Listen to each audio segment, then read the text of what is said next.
Well, hello, welcome back to the FIA World Rallycross Championship. We are live in Helios for round 6 of the 2019 Championship, and we are here at the Monster Energy RX Cartel, a team of mixed fortunes. If you were watching qualifying 1, you'll know why. If you didn't, don't worry, we'll bring you up to speed with some highlights very shortly. But Andreas Bakkerud was the winner of qualifying 1, but over here, Liam Doran's qualifying ended with a massive impact, so a lot of work going on in that car. Hopefully we'll speak to Liam in a minute, but let's grab a word with Andreas Bakkerud.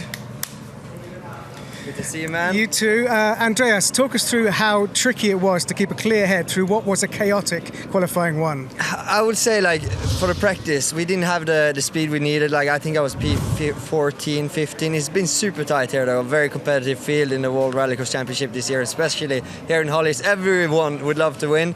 Yeah, Q1, it was a mess, I think. Like, every qualifying heat had something, and we saw in ours as well. I think Nitiss and Liam went head-to-head. Liam broke his steering rack and smashed it after the finish line, where I maybe had the cleanest run out of everyone and was lucky enough to be P1. We still need more pace, because I saw in my mirror when that Nitiss was catching when he had a gap up to me. So definitely need to push harder in Q2 to stay ahead, and hopefully we can keep on. Now, you're the only driver in the current field who's actually won here in Helios, so let's just make sure you do it again this weekend, huh? I can tell you, it's not that easy, but yeah, I'm going to go all in. Good luck, Andreas. Thank you. Well done this morning. So let's have a look. Try not to look into the engine bay, but there's all the repair work going on. Now, Liam, we know the pace in this car is really good. We can see the guys doing the work on it. First of all, is it going to be able to race in Q2?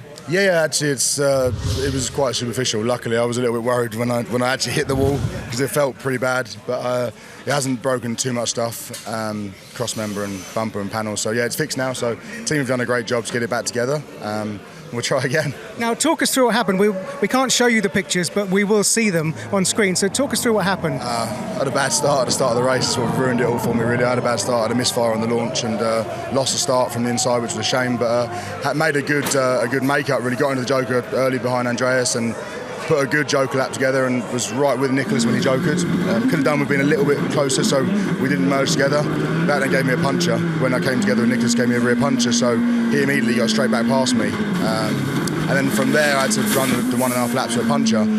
Holding Anton off behind me, I was running quite good lines with a puncher and staying as close as I could, but he obviously was not happy sitting behind me and seeing how to puncher. So fair enough, you know, he wanted to get past for the finish, and then it hit me as he went past me up the inside, which broke the steering column, so which is strange, but it snapped the UJ actually on the steering column, so I had no steering at all. So where he hit me, the car veered right, and I obviously corrected, and nothing happened. So it was quite a scary moment, because I was turning the steering wheel and nothing was going on. So it was a fairly hard impact into the wall. But it looked quite fast into the wall. I mean, physically, are you all right? A bit of a whiplash? Quite a tough guy, you know. It's fine. Physically, I'm fine. It's a shame it's give the team the work they didn't need, but I guess luckily it happened after the finish, so I got to finish the race and got a time of such with a puncher. 13th with a puncher wasn't bad at all. It's a real shame, because it probably would have been a top 3 time. I think I was battling with Nitiss and he was 3rd overall, so you know, it would have been a good top 3 time, which I really could have done with a good time in the Q1. I haven't had one all year yet, and I've always had to fight back from problems. So here I am again, but I've done it before, so I'll keep fighting. Well, courage for Q2. Cheers, thanks very much. There you go, Liam. So look, the repairs are continuing, but that car will race in Q2. But World RX Q2's got quite a few minutes to wait, because we've got RX2 and your RX. And to talk you through all of the action are your commentators Andrew Coley and Dan Rook. Thanks, Neil. Yeah, Q1 was carnage, kind of across the categories, but particularly in World. But going back to Liam there, as we've seen the onboard so recently, steering universal joint gone. So basically that means the wheel is not attached to the rack, yeah? Yeah, so really unlucky there to not be able to correct it. Of course, some steering rack damage would have been okay, but then sending it into the bank was added damage he didn't need. Yeah, absolute shocker for Liam. Now, he was not by any means the only person to have a problem in Q1, so take a look at this. So first of all, it was Kevin Hansen who'd drawn the outside of the grid, both him and his brother Timmy. So Kevin here, bit of contact with everyone, and he ends up out in the gravel. Yeah, so actually just his back wheel in the gravel there, able to keep it under control. Good job by Kevin there, keeping it all together. This was Bakkerud who was leading, and that mistake, Dan, we think was enough, don't we, that when this came, it wasn't enough. Yeah, so lost a matter of tenths there, which would have been enough to slot him in front of Kevin there, and unfortunately Bakkerud losing out on the merge. On to race 2 then, Timmy Hansen starting from the same slot as his brother. Now it doesn't go so well for Timmy, and it didn't go that well for Kevin, did it? But this is much worse, he's way off. But it isn't this that's the issue. Wait until the jump landing. Watch the next shot in the background. Here you go, watch. Boom, tyre explodes. He's just landed it with too much sideways. Yeah, slightly too sideways over the jump and completely rolled the tyre off the rim, and then from there on he's got no grip on the back end for left-hand corners. Sebastian Eriksson was fighting his way up through the field, but it was Raymond who took the win. Slow time though, thanks to all that battling. This time then, Kevin Eriksson on the outside. Guess where he ends up? All 5 cars in a line into turn 1, and he's out in the gravel trap. Same thing for him now. He gets the car back on, and he goes Joker inside Shisha, which worked out really well for him to hold on to that position. He's chucking the car around. This was him chasing down Scheider. Now Scheider's up behind Kaliakowski. They're all going here around Derrida, who poor Guillaume cannot get a change of luck, it seems. Kevin, look at that. Superside loves the old round the outside. This was Kaliakowski coming in at the merge, and then Kaliakowski makes a mistake up at the hairpin, and that gives Kevin a bit of space to get past Timo. Yeah, so Kaliakowski making the mistake backing Timo up, and then Kevin seizing the opportunity and sticking it up the inside of Timo. Yeah, fantastic job by him. In the background here, Timo and Shisha getting into Timo. They had a little squabble in Norway. And in fact, Kaliakowski took the win, but if you watch for Timo, he manages to get over the line, and then Shisha has to spin the car around as well. But by far, the biggest loser in turn 1, Nitiss from P2 here, on the lock stops, on the gas, desperately trying to hold on, launched over the curbs, massive roll, in the gravel trap. Dan, you've been to the team. Yes, I went to the team, I spoke to one of the mechanics, and in his words was, all under control, we'll make it out for Q2. Timazyanov went fastest at that point. You ride on board with Liam, Doran, Andreas Bakkerud is to his left. Look at this, he backs off, gives Bakkerud a little bit of space to get through. Nicely done from the teammates. Adbring, meanwhile, gets a nudge from Markland, ends up out on the access road, so those two losing some time there. Doran went Joker early. You're now seeing Gronholm, who we think maybe should have gone 1 lap earlier because he was behind Bakkerud, who he looked quicker than, and that gives Liam enough room to come through. Now, Liam said this contact here gave him a puncture, so that's not ideal, and you'll see here, look, he chucks the car in, and Gronholm says thanks very much, finds the traction, just drives up the inside of him, so Niklas takes the space back. Bakkerud takes the session, going fastest, and in the background, watch for Liam Doran. Here's the touch with Markland. No steering, and he's a passenger into the wall.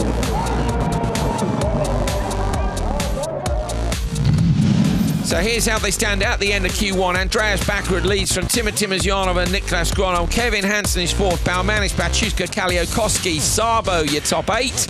Kevin Eriksson, Cyril Raymond, Sebastian Eriksson, Anton Markland currently making the cut. Doran, 13th. Paye, Scheider, Jonathan Paye, but look further down the list. Kevin Adbring, 17th. Timmy Hansen, 20th. Shisha and Derrida, 21st and 22nd. And poor Rainis Nitish, 24th position. So Rain is the biggest loser in that session. Gutted, because we know the reigning supercar European Rallycross champion is amazing. Rolled the car in turn 1. We happen to have one of our cameramen on the outside of turn 2, and we've got a high-mo, a super slow-mo of his crash. Have a look at this. Have a look at this. Stunning piece of footage. So watching here then for the contact. He gets a little nudge from Timazyanov. Baumanis on the inside. By now he's on the lock stops and the rev limiter, desperately trying to pull the car out. Just misses the end of the car. Watch this. Huge sparks. The front suspension breaks. The car ends up. Luckily for him, the first impact was on the wheel, because if it was on the roof, we'd probably be looking at a damaged cage. But he rolls through the sand there, Dan, and that would have saved the car. Yeah, so not so much impact there with the gravel compared to tarmac. And that bit of a cushion there saved the car, so he's able to get back up for Q2. I'm loving the fact that when you went down there, you were like, oh, you know, shocker, how's it going? And what were the words of the mechanic? All under control. We'll be ready for Q2. That's the least under control thing I've seen today, but they reckon it's under control. So we're hoping we're going to see Nitiss, we're hoping we're going to see Doran. Those guys have got a fair old bit of time to prep the cars, because we're going to see RX2 and Euro RX Supercar before we get into World RX Supercar for Q2. Woosah, big deep breath, and here we go. So Jesse Kallio in this. Kallio, who's up at the front of the standings, but down at the bottom of the session. He was P19. We've got rain on the commentary box window because we didn't have enough drama already. I did notice on the old app this morning that there was a 50% chance of rain at 3 p.m. It's come in half an hour early, but this could liven things up, couldn't it? Wipers are on, look. So it's Kallio, Walfridsson and Hogland. Each had their issues in Q1.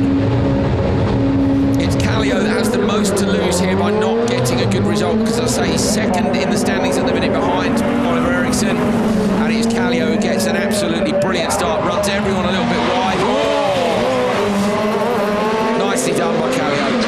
Yeah, so Kallio there getting the start he needed, able to now hopefully stretch the gap out and show the pace he has been showing all season long. He had a puncture in Q1, which is why we've seen him down in the bottom three cars for this first race. But of course, Hogland didn't have a finish. He had contact after the first corner, and the same with Walfridsson that put them all the other two guys out on the first lap. Ended up, didn't they, in a very similar situation? Either well, the one was in the wall, Hogland was in the wall, I think, wasn't he? Whereas Walfridsson had to park it. So Kallio down here, not only has he got to win, he's got to do it in style, because the points are heavily biased in favour of winning sessions. You know, you can be P5, that's pretty decent, but if you're P1, that's worth nearly an extra 10 points compared to P5, isn't it, in terms of qualifying points? Yeah, P1 you get 50 qualifying points, and then for P2 it's 45, so there's already a gap of 5 points there.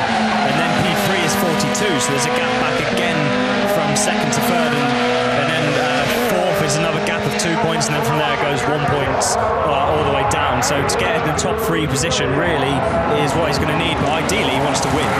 Right now, he's going to be focused, I think, on rescuing the semi-finals. If he misses the semi-finals, to be honest with you, the championship's over, because Eriksson has won 4 out of 4. There's only 3 left. We're here, France and South Africa, and he's not going to want to be thinking about it for a month before he goes to France. Is he at 2-3 months before he goes to South Africa? So, I mean, really looking at it, he's already, what is he, 2? He's 21 points in front of Eriksson. So Kallio, you know, to keep... You'd like a podium in the series either way, and even that might be out of reach if he doesn't make the semi. So I guess you focus on top 12 first. Yeah, so the most important thing is making that semi-final. Without a semi-final, then, you know, you're not going to score the extra points which you can gain, like championship points you can gain from semis and then finals. So I think if we don't see Kallio even make a semi-final, we could see Eriksson pulling away here with, to have a points gap, which is enough, which could mean that he didn't even have to do an event. You know, if he gets another 9 points, he's already 30 points clear, and that's the maximum you can score in one round. Yeah, they wanted to tie it up in Hogland hasn't gone Joker. Hogland hasn't gone Joker, and he's made a mess of that, I'm afraid, because this is the last lap. So Hogland, who I was about to say, has done a brilliant job to keep up one of the championship front runners, and the last second there, Dan has changed his mind, because he obviously thinks it's lap 3, and it's not. No, so as well as a DNF in Q1, he's now going to be facing a 30-second penalty for not taking the Joker lap. Which is good as a DNF. Yeah, so he may as well have parked it at this point. So. That is a great shame, isn't it? He will be gutted, because the first clue he's going to have of the horrible mistake he's made is now. He's going to come round this left-hander, he's going to see the checker flag, and by now he's going to be punching the wheel, realising that he's had an absolute shocker. The rain is now falling a little bit harder, as you can see the crowd. In fact, okay, let me change that to torrential. There you go. Commentary box has only got a few spots on the front of it, but the crowd are rushing to get their Macs and their brollies out. There are a couple of people still having a beer, which is good. I can see one of our Janis Baumanis fans in the middle there. I think that might be my friend from Newcastle in the UK. Is he watching on his phone? If he is, he'll realise in a second. Jesse Kallio takes it from Jimmy Walfredson. Marcus Hogland, look, with that 30-second penalty applied, plummets to the bottom of these three, but unfortunately he's going to be plummeting to the bottom of the overall table, not just these three. So watching the start here, we see Jesse Kallio is in the pole position slot and just keeping his foot in later than everyone else, running the car deep on the exit to cover off his line on the inside of turn 2, and that gives him the job done. Walfredson went for the joker, but it was Kallio who kept himself out in front. We see the mistake here from Hogland, who was going he did well, didn't he, to make the standard lap, because if you were thinking I'll split the strategy, you'd be okay, I've made it. Yeah, but unfortunately for him, it may be like a mental block, and he didn't quite make the joker. So Hogland crossed the line first, but he's going to have a penalty. Jesse, that was a very good race for you, and after a difficult Q1, this rain could really help you. Yeah, I think so. It will be good for me. It's definitely will be faster for me, so I think. And did you enjoy that race? Talk us through it. Yeah, it was really good racing and tight and clean. Very good, well done. Thank you. That gives you an idea. From here in the commentary position, we can see that shininess that you guys can see now in some of your shots where, oh my goodness me, it's absolutely pouring. It is pouring with rain. So I think, if you didn't watch earlier on, I mentioned it. Last year, we were literally shorts and T-shirt. Everyone in the crowd was shorts only. Yes, someone's wearing a chair.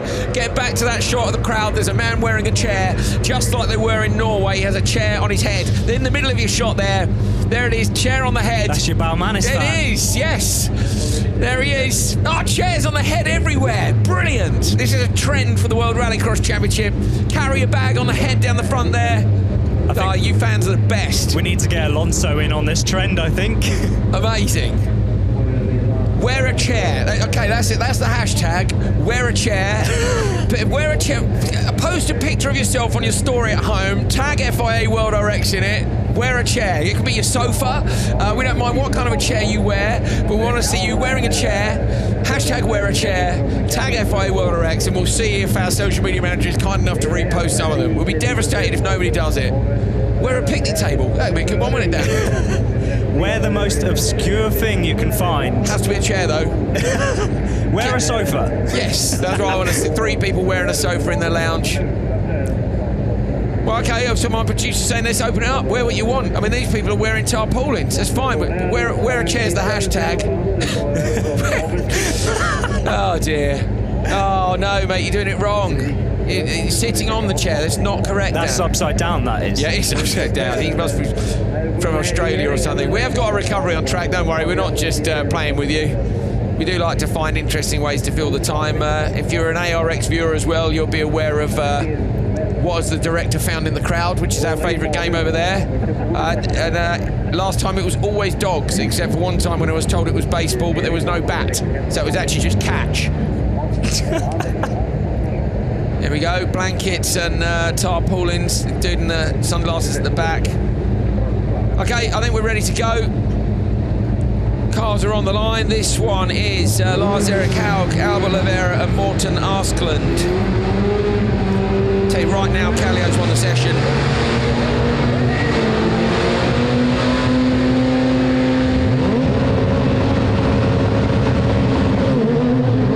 Good start by Lavera. Nicely done. Alba Lavera normally loses out thanks to the hand clutch he uses. He's another one of our differently abled drivers. Great to have him in the series with us. Hogland runs wide. These guys, of course, Dan, this is the first wet running they've had this weekend. Terminal understeer for a couple of people in turn 2, but you've got to feel your way in. Yeah, and it wouldn't surprise me if these guys are still running slicks as well, because they wouldn't have had the turnaround time before the race to chuck some wets on, so you can just see the terminal understeer these guys are having. They were in the pre-grid, weren't they, as the rain fell, whereas there'll be people now frantically in the kind of the pre-grid, the queuing area where they can change the tyres. There's a sign, isn't there, at the side of the road with a spanner on it, and once you're past that, tough luck. Yeah, so once you pass that sign, no mechanical inputs from your team, so you're not allowed to adjust anything, but just look at how delicate these guys have to be driving around. They're going from extreme understeer to extreme oversteer, but they're doing a fantastic job so far, driving it on slicks. Lavera backing it in there. Lavera, of course, with experience of the Dakar and rallying, and I notice he's got new headlight stickers on his RX2 machine, making it look like one of his previous rally cars. So Hauger's joking, he's already on the back of Oliveira. Asklund has made a mistake. And for me, Hauger's having a bit of a result here. He could do with getting past Oliveira. Uses a bit of curve on the one side. So Dan, I said it at the start of this when I said Kallio's won the session. Of course, these races are all about time. So while the guys all race separately, they're setting a time, and is anyone going to be able to beat Kallio?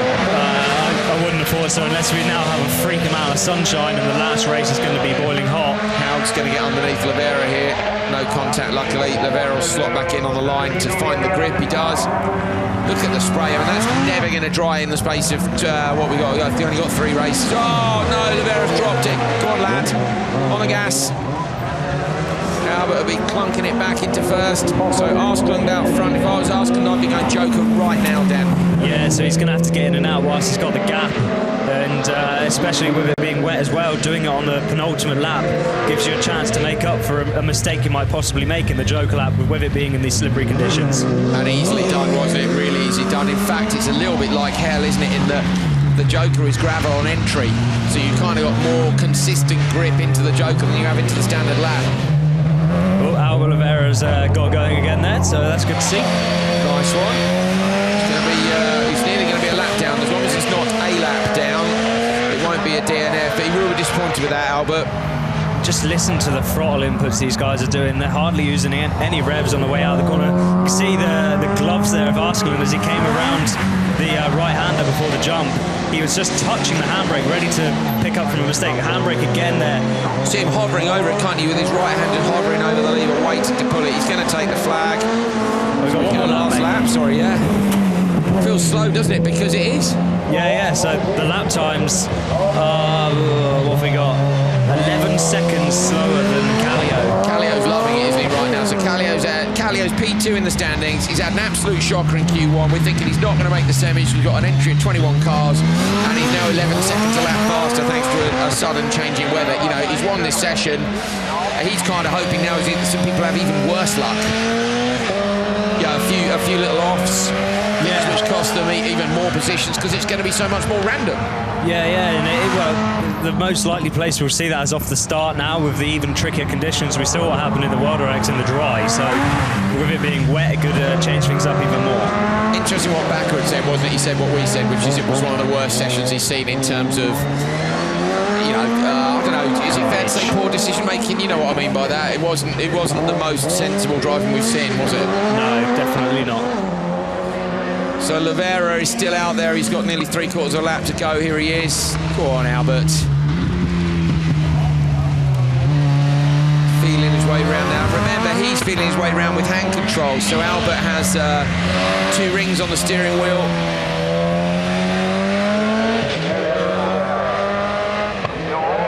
For throttle. Has to feed it in, and there you can see the our Bath logo on the front of his car. I'm sure it was, I think he ran in an S2000 our Bath. I think the Punto S2000 was it. He's got the light covers on the front. Always really busy going off and doing speeches for various different companies. So another of our differently able drivers has not let it stop him at all. Asklund takes it from Eric Haug and Oliveira. Oliveira with that spin and being parked at the side of the road. And Kallio should be in that list as well, but Kallio was a 3:10.1, so he's absolutely miles in front, still tops the standings. This was the start. Say Oliveira getting away nicely this time. Normally that hand clutch just hampers him a little bit off the line. Oh, I tell you what, Asklund pushed his luck there, didn't he, into turn 1? Yeah, very risky, especially when he didn't know the grip levels coming in there. So bold move by him, but maybe even using the gravel on the outside to as a bit of a berm and holding himself in for turn 2. We see the move here by Haug on Oliveira. And I think now we'll see Oliveira drop in the background. Yeah, maybe touch the curb there on the inside, I think, and just unweighted the car and threw him round. Tell you what, Haug had a lot of opposite lock on through there as well, didn't he? The rain has actually stopped falling now from the looks of things. Oh, no. It's certainly calmed down a little bit, but Asklund has taken it, but those were super tricky conditions to be relearning the track in. Morten, heavy rain just before you set off from the start line. Talk us through how difficult that was to drive that race on slicks. It was very good actually for me. I like it when it rains, but not on slicks. But I managed to stay calm and I'm very satisfied with that. Did not overload that what I thought I was going to do. How difficult was it? It was like night and day actually. I had to brake earlier and it was like driving in snow. Well done, thank you. Thank you. We've seen... So we're at jammers.mp4 on Instagram is wearing a sofa. You win the social media for the day. Well done. He's tagged me and Dan and WorldRX and the hashtag wear a chair. If you missed the start of the session, I'm sorry. We've gone a bit left field. 5 cars on the grid for this one. Simon Olofsson, Anders Mitchelak, Jimmy Kalliomäki, Stephen Volders and Linus Osland. So Linus Osland, father runs this circuit. Volders has made the move from touring cars to this category. Jimmy Kalliomäki in the middle. Here, I think, for Jimmy Kalliomäki, sorry, for a one-off. Mitchelak is one of our regulars along with Olofsson. They're in P7 and P8 in the standings at the minute. Olofsson into the door of Mitchelak. Mitchelak gets the whole shot. I'm pretty sure he got the whole shot last time, but does he have any idea what the grip levels are? I'll tell you what, he's done a very good job to hang on to that. Olofsson's going to go round into the Joker.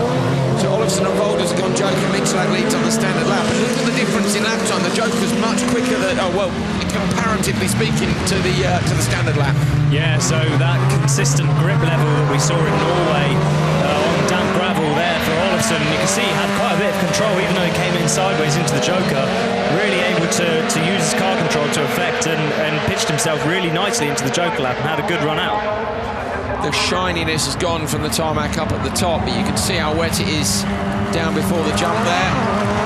I wonder if this is going to play into the hands of those who run late in all the sections. You know, in theory, if it doesn't keep raining, it could dry. And remember, it's fastest first in World RX. And Timmy Hansen, who had an absolute shocker with that puncture, P20 or P21, I think he is, would be in the last race of Q2, wouldn't he? So after 15 races, including his, have gone through. Could play into his hands. He wants to make the semis here, obviously. Varying use of curb in the Oxford class.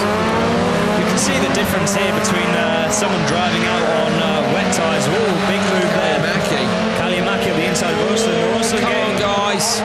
Getting a bit aggressive there. It looks like he's got a problem. His car is very twitchy. It was twitchy all the way up through to the velodrome. So maybe a bit of a problem for Osland there. He took a lot of curb as he came off of the jump after the second corner. Olofsson up the inside of Kalliomäki. Kalliomäki's made a mistake on the brakes. Olofsson's already jokered. Clatters the steering. So you'd have to say Olofsson's doing well here, isn't he? He's up into P3 having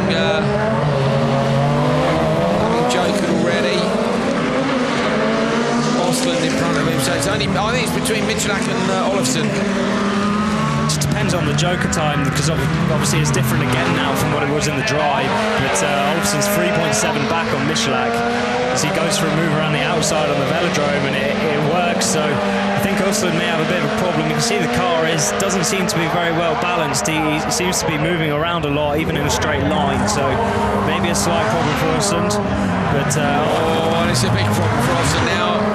And in the background too is that Kalliomäki. Pins it, all-wheel drive gets him out of trouble. Even more moves going on back here shot now. You can see Volders is all over the back of Osland. So Volders having a look into turn 1.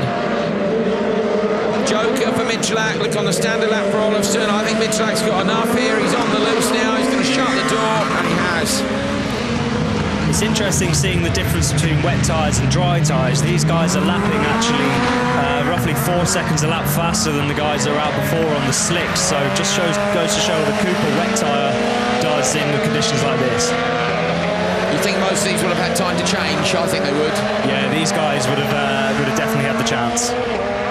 So 4 seconds a lap, very significant indeed, and potentially able to save some moments where it would have been a full aquaplane with a slick, but with a wet on. He's just coming through that a little bit more. So Mitchelak, good job. Takes the checker flag, and 3:34.8. He's actually beat Hogland from the first race, because of course Hogland had that 30-second penalty for missing the Joker. So Hogland's going to be gutted about that, because if he hadn't missed the Joker, it would have been a top 3, because none of these people are going to be able to beat that time. So Mitchell, Olofsson, Volders, Ostlund, Kaliamaki, they should slot in. There you go, Mitchell. In fact, look, so Hogland, with that 30-second penalty, without it, Hogland would have been a 3:09, wouldn't he? No. But then he would have had the Joker time to add. So call it 3:14, 3:15. He certainly would have been in P3.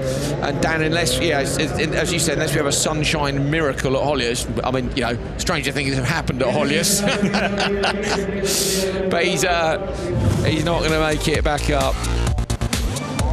Michalak, interestingly, not getting the reactions, but obviously getting the RPM correct, and he hooked it up and had a significant more traction than everybody else off of the line, and had the whole shot into turn 1. Yeah, nicely done. Bit of contact in the background, nothing too severe, was it? Oh, Ostlund there was hooking the curb on the landing. That's where I think he may have sustained some damage. I'm not too sure, but you can see the car there on the brakes is very twitchy, where Kaliamaki then got up the inside of him. Kaliamaki then made a mistake of his own, didn't he? On the brakes here, runs deep. Olofsson got underneath. So we said it'd be Olofsson versus Michalak, and that is indeed what it ended up being.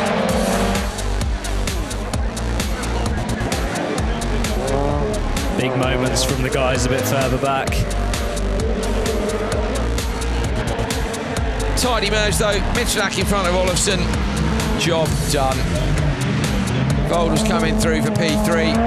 Michalak was P12 before this session, but that is a good result. He leads Q2 at the moment. Well, Anders, you had time to put wet tyres on, but tell us what this track's like in the wet. Even if you had the wets on, it's very, very slippery on this track when the rain comes down. I got a good start, tried to do my best and keep the lines tight so that the drivers behind don't can push on me. It was very understeering in the finish corner, so that was I lose some time, I think. Other corners on the track was quite good, I think. Okay, well done, thank you. Thank you very much. So I meant to say he leads of the wet drivers. I mean, yeah, say very impressive to be in P3, and 2 races still to come. So 10 drivers. We've got a very quick drivers coming up next. Gives you an idea of the water on the ground. It's still raining. You can see from the drizzle at the front of that shot. We have got bright skies in the distance, as you saw there, top left. But I don't think it's going to dry out anytime soon. Right, from left to right then, William Nilsson running his own car now, Ben-Philip Gundersen, championship frontrunner, Mats Oskarsson, Vasily Gryazin and Sami Matti Trogan.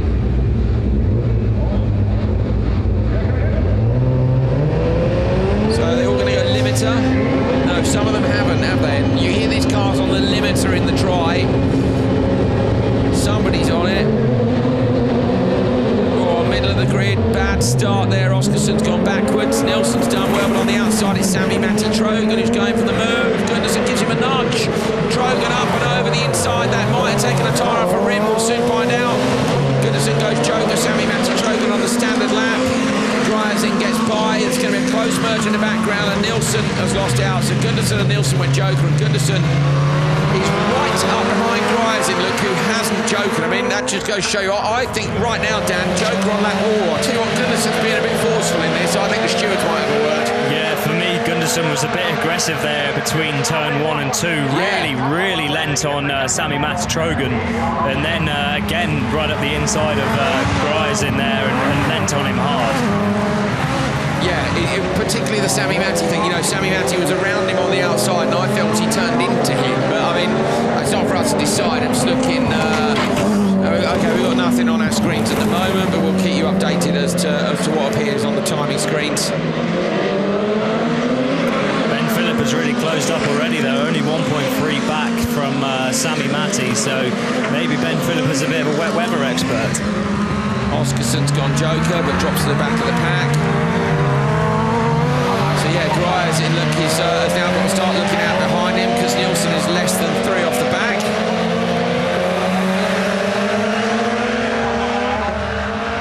Sami Sami Matti smoothly through that right-hander. You can see there he's leaning on the car nicely, can't you? Gundersen using a bit less road than he did on the previous lap.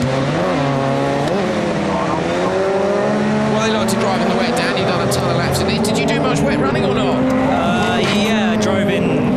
I think we had Hell and Loyak was a wet race for us, and they are very difficult because they're mid-engines. You don't have the weight over the front wheels. That's why we're seeing them have a lot of understeer, because they don't have the extra weight pushing down on the front wheels. So you have to make all of your movements kind of with the brakes and be a bit brave with the rotations. It's hard to use the handbrake because they don't have the same sort of release system as the supercars. Yeah, don't have the handbrake release. So no, they don't have the handbrake release system like the supercars do. So if you want to use the handbrake, you have to dip the clutch first, otherwise you'll stall the car. So to be switching your feet around, because a lot of these guys will be left foot braking as well, to be dipping your feet from left to right, just to use the handbrake, it is quite hard. So for me personally, I like to try and set the car up on the brakes, and a bit like guys in there, have a bit of a Nilsson's got him on the exit. Nilsson straightens it out, finds the traction. Nilsson took a bit of a risk as well on the curb. Or this is a Joker merge. Sami Matti Trogan going to get out just in front of Gundersen. Nicely done by Sami Matti, I think. Yeah, Sami Matti's lap times on that last lap were 8/10 faster than Gundersen. We saw him, didn't we, to the right-hander just before the jump, and it just, you know, when you can see someone's got the car beautifully weighted, look, it was doing exactly what he thought it would do. This next corner coming up at the bottom of the hill, let's see if he manages it again. This was the shot we were on. He just had the nose loaded, clipped the curb on the inside. Yeah, and again, you know what, full feel for the car. Yeah, not too much send. Had a little bit of understeer through the corner, but it was just enough to get him through there nicely. Trogan's going to take this. What's the time? 3:31.6. Waiting for our timing screens to update in commentary, so we know he won't go quicker, obviously, because we know Kallio's got that licked. Just keen to see as 3:31. Yeah, he's going to go third, so he goes quicker than Mitch Lack, and so does Gundersen. So Trogan from Gundersen, then Nilsson cries in Oscarsson, and you'll see those two guys go P3 and 4. There they are, Nilsson down in P8, so it's pretty close in terms of wet pace. But this has, as I say, worked out for Jesse Kallio massively, and Oliver Eriksson will know that. Kallio's had a shocker, obviously, earlier, so it doesn't really matter what Eriksson does in this session, but he will want to maximise the points gap by being as far up as he can in this last race, which is coming up. So Oscarsson left on the line. This was turn 1. Gundersen, pretty harsh here. There was a big switch there, wasn't it, to try and unsell Sami Matti almost. I don't know whether maybe he had a bit of a slide on and tried to correct it, but for me it looked very aggressive. And then we're gonna see a move now again where he came up the inside of Gryzin and here, and big contact into the side there. You can see the whole body of the car, both cars shake around. Well, you know, at the minute it's not showing up on our screens. I'll tell you what is showing up on our screens. Yannis Belmanis has been given a reprimand. So I don't know what that's for, but reprimands are given out basically by the stewards, and that means... OK, Neil, we'll talk to you about Yannis in a minute. Neil Colt is with Sami Matti Trogan.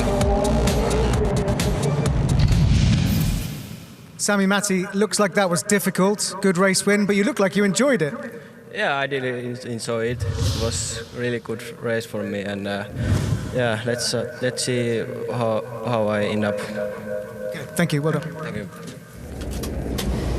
So yeah, we think we've seen a reprimand for Yannis Belmanis from the World Class, which is coming up in about 6 races' time.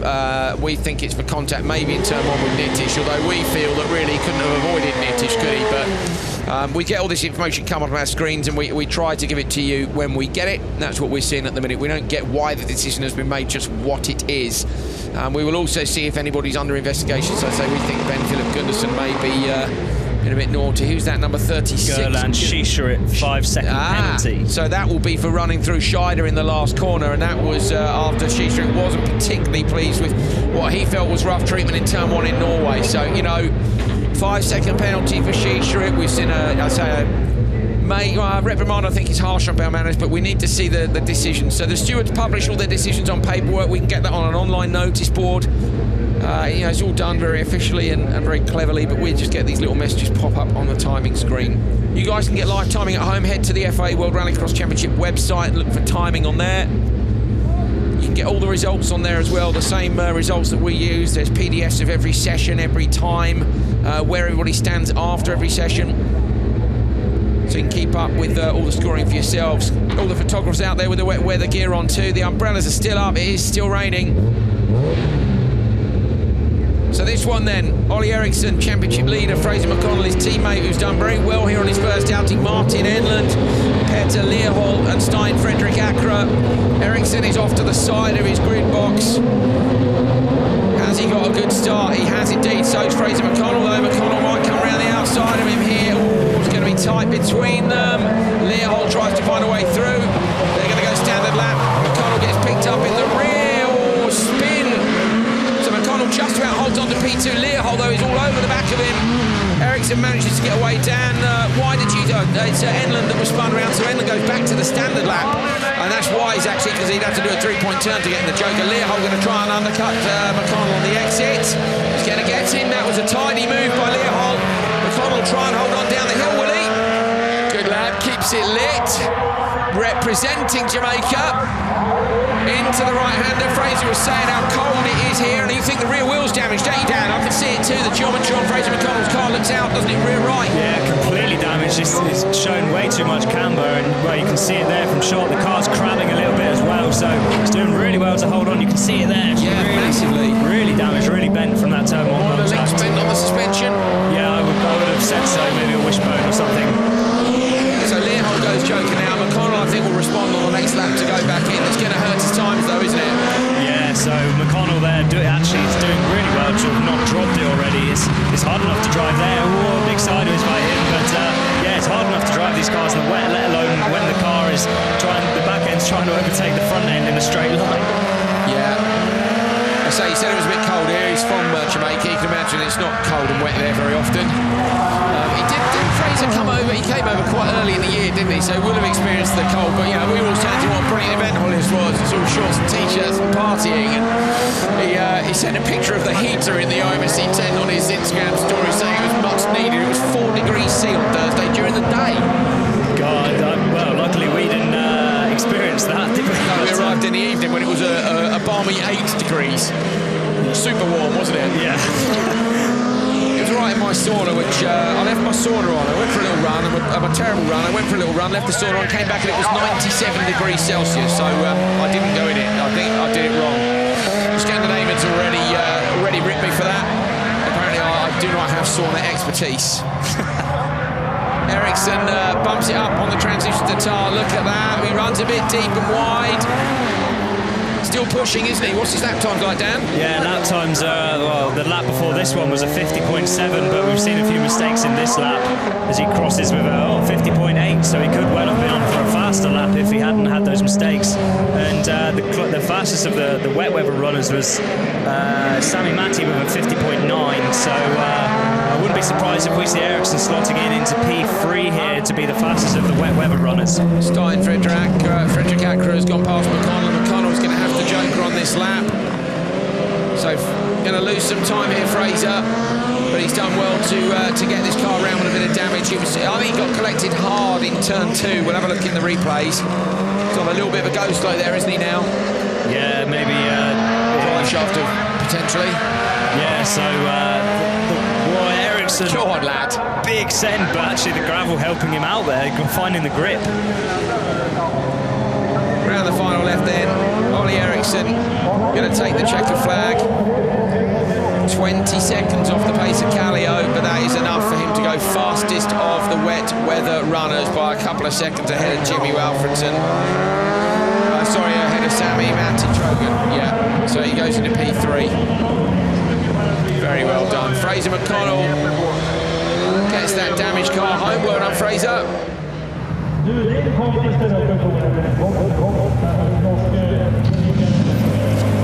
Eriksson then 3:30.5. Leerholt, Akra, Enland, McConnell. Say Eriksson will go top of the wet weather runners, just a bit quicker at 1.1 quicker than Sami Matti Trogan. All the usual suspects there, Eriksson, Trogan, Gunnarsson, but for Kallio, who had a shocker in Q1, he's had a right result in Q2. He wins the first race, and it was the only one that was in the dry. So him and Walfredson will fly back up the order. I love Ollie Eriksson. Ericsson start here. You can see everybody else's bumper shoot up, but they then suffered from lots of wheel spin. Ollie Ericsson went off to the side. This is the contact with McConnell and Enland, which is a big bump in the back from Leo Hall and from the side there. That was the damage to Fraser's car. But yeah, back to Ollie off the start. He just feathered the clutch off the line. He didn't have any wheel spin, and his reaction was the slowest of all. But he actually just pulled clear and had a car length by the first corner. Yeah, nicely done. Loads and loads of experience in these cars, putting that to good use. I'm certain he will continue to hold the TQ spot at the end of Q2. Great drive, Ollie Ericsson. Oliver, 2 race wins, but I'm guessing that race was very different from Q1. Yeah, it was tough. You know, the rain came middle of the session here, so I think Jesse, my teammate there, he called for the rain gods, and they answered him. So yeah, it was tough. You know, we salvaged what we could. I think P3, which is best from the rain group, I must be, you know, satisfied with that. So yeah, now we see for the next race. Hopefully, it's a bit more equal weather conditions, and yeah, just got to keep working. Just quickly, give us a sense of how difficult it is when it turns as slippery as that. It is very different, you know. The four-wheel drift, it wants to push you so much on the steering, but also if you just look up a little slide test, which I did a couple of times down the hill there, you get a big slide instead, and when you break the grip, you never get it back. So you got to be neat and tidy and just do the least mistakes, basically. You did. Well done. Thank you. Thank you. Well, here are the standings then at the end of Q2. Ollie Ericsson does indeed continue to lead. Gundersen and Leohol on equal points. Gundersen gets it by virtue of a better result in Q2. Kallio, look at that. The win in Q2 sees him straight back up to 4th from the bottom of the table. That's Trogan, Nilsson, Mitlak and Olofsson, your top 8. McConnell makes it to 9th, look, so that's dropped him way down. Then Enland, Fredrik Acra and Walfridsson. Gryzin, Oscarsson, Volders, Osland, everyone behind them looking to make it through to the semi-finals. So if you've not been following hashtag wear a chair, we've got plenty of people in the crowd wearing a chair. I'm quite impressed with our chair. What do you think, Dan? Yeah, I mean, I'm quite gutted we couldn't have worn it a different way, but yeah, we are restricted by the roof. That's the headroom situation. That's the it's the cabriolet, the producer said. We'll take the roof off. It might be a bit wet in here. So yeah, we've had people sending in pictures of sofas and all sorts, so well done. But getting back to the serious business of racing, we've got Euro RX Supercar coming up for you next. So it's still wet out there, and these guys, remember, are going slowest first, but coming up at the end of the session is fastest first for World RX, and it's pouring with rain again. So actually, Dan, if it carries on like this, that's going to keep it very even, certainly among the Euro guys, and I'm kind of hoping that with the World guys it stays wet for everyone too. And Timmy Hansen, of course, and those who had a bad one, so Nitiss, the various people who suffered, Liam maybe, you know, they're going to be hoping that it's wetter at the start of the session. Yeah, and I know the RX Cartel boys are going to be praying for rain as well after the pace that Liam showed in Hell. But yeah, I mean, if the weather was to stop raining now, then the advantage would definitely be at the end of the session. But if it keeps like this, it's going to be a constant. Good to see the smiles on the faces of the fans here. These guys are taking this on the chin. There's a dude jumping up and down on the right, look, with the high vis on. There's some people there. That's the proper gear. Goes right over the chair. It's a Sparco chair in the background there. That's a motorsport spec chair, if you're not aware of that. Anyway, right, on to Euro RX Supercar. Q2, race 1. So we've got Ale Fucik, Hans-Joran Ostreng, Ola Christian Temte and Stein Egil Jensen in this. If I remember correctly, Fucik, from a similar grid slot, was the guy who ended up sliding in behind the marshal post in turn 1, Dan, and actually was pretty lucky not to hit anything. Here we go. Well, Fucik doesn't get the start this time. Ola Christian Temte has the whole shot. Leaves a bit too much room on the inside, though. Bit of contact.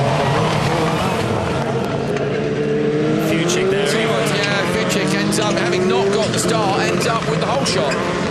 Yeah, so good job by him to get his way up there. Used a little bit of aggression going into turn 1, and it gave him the run out of turn 1 into turn 2 to gap everybody else.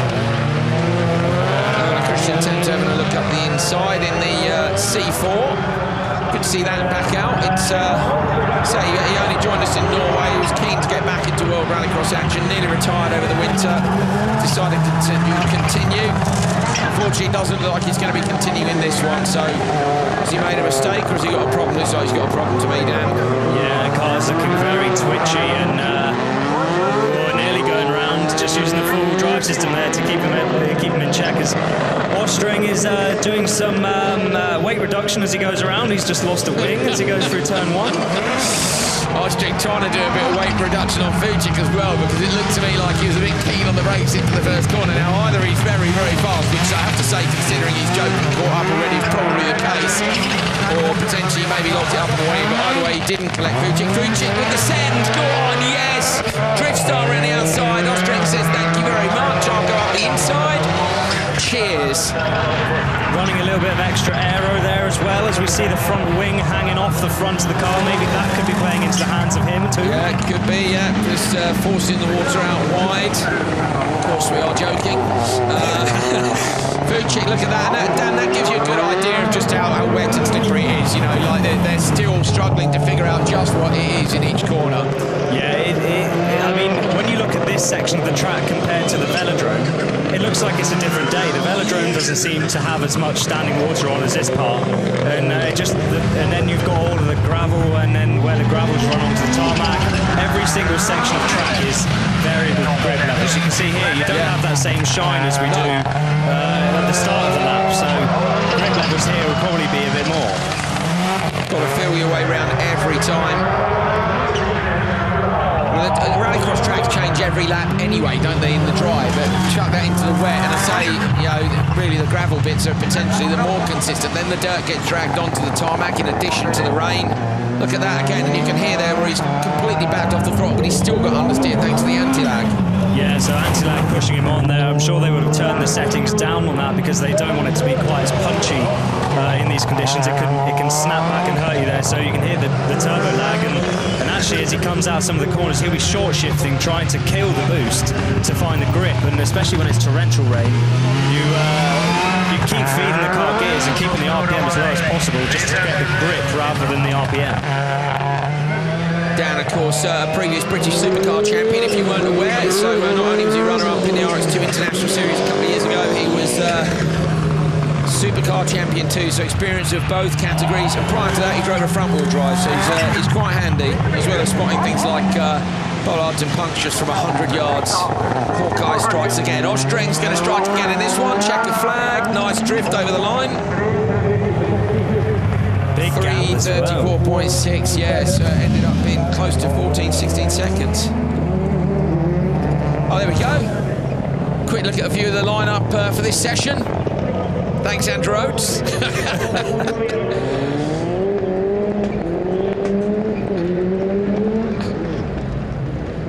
We've got a one car still to finish in the background, you can see there. And we're going to take a look at some of the damage on the car in a second, I believe. Red flag out from the marshal to send everybody back to the paddock. Ostring taking it 10 seconds ahead in the end of Vucic, then Ole Christian Tempt, Stein, Egil Jensen.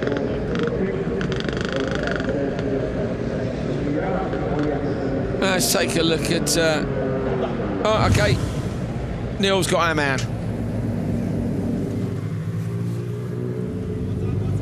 So you can see the damage on the rear of the car for Ostring.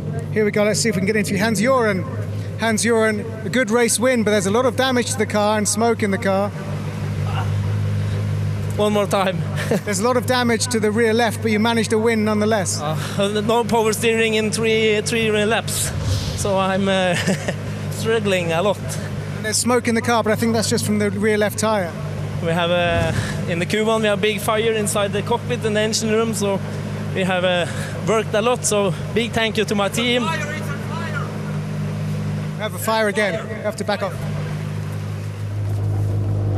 So they're saying fire again. He was saying. They were saying there's a fire. So they had a fire previously, and he's saying thank you to the team for getting that sorted. But that's our engineer there, who has spotted just through one of the bonnet grills that there was just a tiny flame, and has done the right thing to say that there's a fire. And now he's cut the engine off. There it is. Oh, he's blowing the fire out. Good lad. Some water. Well, some water, he says, please. Pretty sure that was our man Marcus Lusainen who spotted that one. And Marcus. Water. Let's take a look back at the action from it then. Ostreng in the middle of your picture, so it was Temte who got the start, but then I don't know if he outbraked himself or what. Ostreng pretty bullish through there, and Fuchik was your man who got the whole shot. But everybody else a bit quicker during the course of the race, so some people taking their time to feel in the grip levels. Ostreng there with a late decision to go to the Joker lap, and running over the big curve there on turn 2 as well. And this is the move up the inside from Ostreng on Fuchik to take the lead of the race, and Fuchik still hadn't jokered. Fuchik got on the gas nice and early and gave everyone a big old drift, and there was a big old drift for Ostreng past the checker. So Ostreng took it. They said they had a fire in the engine, and he was really pleased his team had got the car fixed. In fact, you can see some of the fire damage to the slam panel above it. They're running off to get bottles of water in the background. You can see the guys. That's Marcus from the TV team with the first bottle of water there, and I believe that's his son who's with him as well this weekend. They're desperately trying to keep it down, and now one of the marshals has turned up. Down there, it'd be gutting when when your team has worked that hard to get the car back out, and it's a small fire, but mate, it turns into a big fire very quickly, doesn't it? Yeah, it's so easy for these things to go up. There's so many flammable things running through there. The fuel for one, and you could easily just have an oil pipe burst onto the turbo or something. That thumbs up from Ostreng though. What a legend! Like, thanks lads, live coverage of my fire. I'll take that. Shuts the bonnet to get the old sponsors in too. He's a pro. Right, next one's on the grid and ready to go. Daniel Doran, Paulius Plaskovas, Pontus Tidemand, Mandy August and Rodolphe Audran. So Mandy August was going okay in the last one, and unfortunately clipped the barrier on the exit to the Joker. I must say, I don't remember what happened to Pontus. Stalled on the line. He did stall on the line, thank you Dan, P18. I don't think anyone will stall in these conditions, but you never know. Great start, Tidemand, the total opposite of what he had last time. Now we're going to see a guy who competes in the World Rally Championship show you what you do in wet conditions, so I'm expecting a show from Tidemand. Yeah, this is where the rally drivers really come into their own. We saw Kevin Abring in hell, having never done a rallycross event before. It turned to wet conditions. He was leading the final for a bit, so these guys, when it's wet and the conditions are unknown to people around the grip levels, that's where they come into their own. Big dream from Tidemand. Really interesting there to see. Audran gets pushed around and off the back of the track into the trees. Audran has made it off into the trees on the exit of the velodrome. It's a slow speed impact. There's small trees. I'm sure he's okay, but nudged off there. Contact with Audran, and it'll be up to the stewards to decide the outcome of that. I don't know if they'll red flag this. They'll have to wait and see if the marshals can get to them or not, but anyway, Tidemand leading. Yeah, so that's interesting. I've never seen a car go up into the trees there before. Went through a fence and then taken out trees, but it was Audran. He's out of the car. Audran is fine. He's out of the car. Those guys need to get out of the way now because we're coming round on this one. But that's the best thing to see, Dan. We're not fussed with anything else. Just that the driver's okay. He won't be happy. Look. We didn't see one. Yes, so Tidemand was being followed by Mandy August on the first lap. We saw Mandy get on the gas early and right up underneath it, but he was being really patient to take the car all the way out to the right and then all the way into the left. Super patient on the throttle again there, and so Mandy August is doing well. She's P2 at the minute. The only person to a joke is Plaskovas, who's down in fourth. Audran with a DNF. Definitely not going to finish from there. I love listening to how patient Tidemand is. You can just hear him in every corner of the anti-lag just popping away, and he's just there waiting and waiting and waiting, and then eventually he goes, right, I've got grip, gun it, and then he's just got the drive, hasn't he? It's great as well, listen to the anti-lag specifically on the Beetle, which has always had that mega loud engine though, the per hectare machine. Look for Audran's car in the background. There it is, off the side of the circuit. Andy August feeling her way into the right-hander with Doran behind. Was it Doran the contact was with or Pleskowicz? I can't remember. I think it was Pleskowicz. Tidemand, another lap complete. Started now, he's found the grip levels to really get a big push on. He's so aggressive with the car, Dan. He's forcing it to do the weight transfers he wants it to do, you know. The guy's used to chucking it around on forest roads and tarmac roads with absolutely zero runoff in all conditions. Doran suddenly going slowly in the joke, but I think Daniel Doran's got a problem. Yes, the front right wheel of the car is hanging off. Well done. Dan Rook, that is, not Daniel Doran. He will be distinctly disappointed. Yeah, he's not going to be happy with that. Oh, Andy August with a big slide on the upper edges of the velodrome. Pontus Tidemand, though, little hop jump. Target time of 3:34, I think is going to be fairly good. Listen to that. That's what Dan means about being patient. In fact, he got slightly too early on the gas. But a 3:29.7 is nearly a full 5 seconds faster than Ostring had gone in race 1. Crowd like that. Interestingly, the lap times are equal to Ollie Eriksson. So if not slower.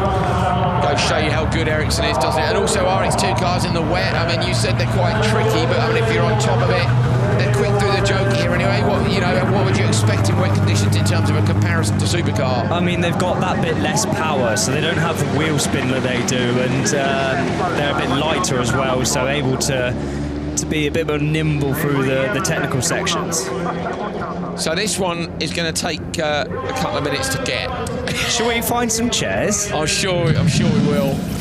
Tidemand takes it 3:29.7 from Andy August, Pleskowicz and Daniel Doran. Rodolph Audran with a DNF up on the exit of the velodrome.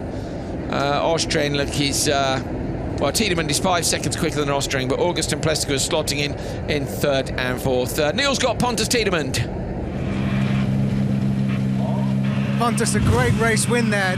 That kind of goes to show how rallying skills can come into play when the conditions completely change. Yeah, exactly, but not easy. But I think I had a clean run, but now it stopped rain, so I think it will dry up for the guys behind, but we will see.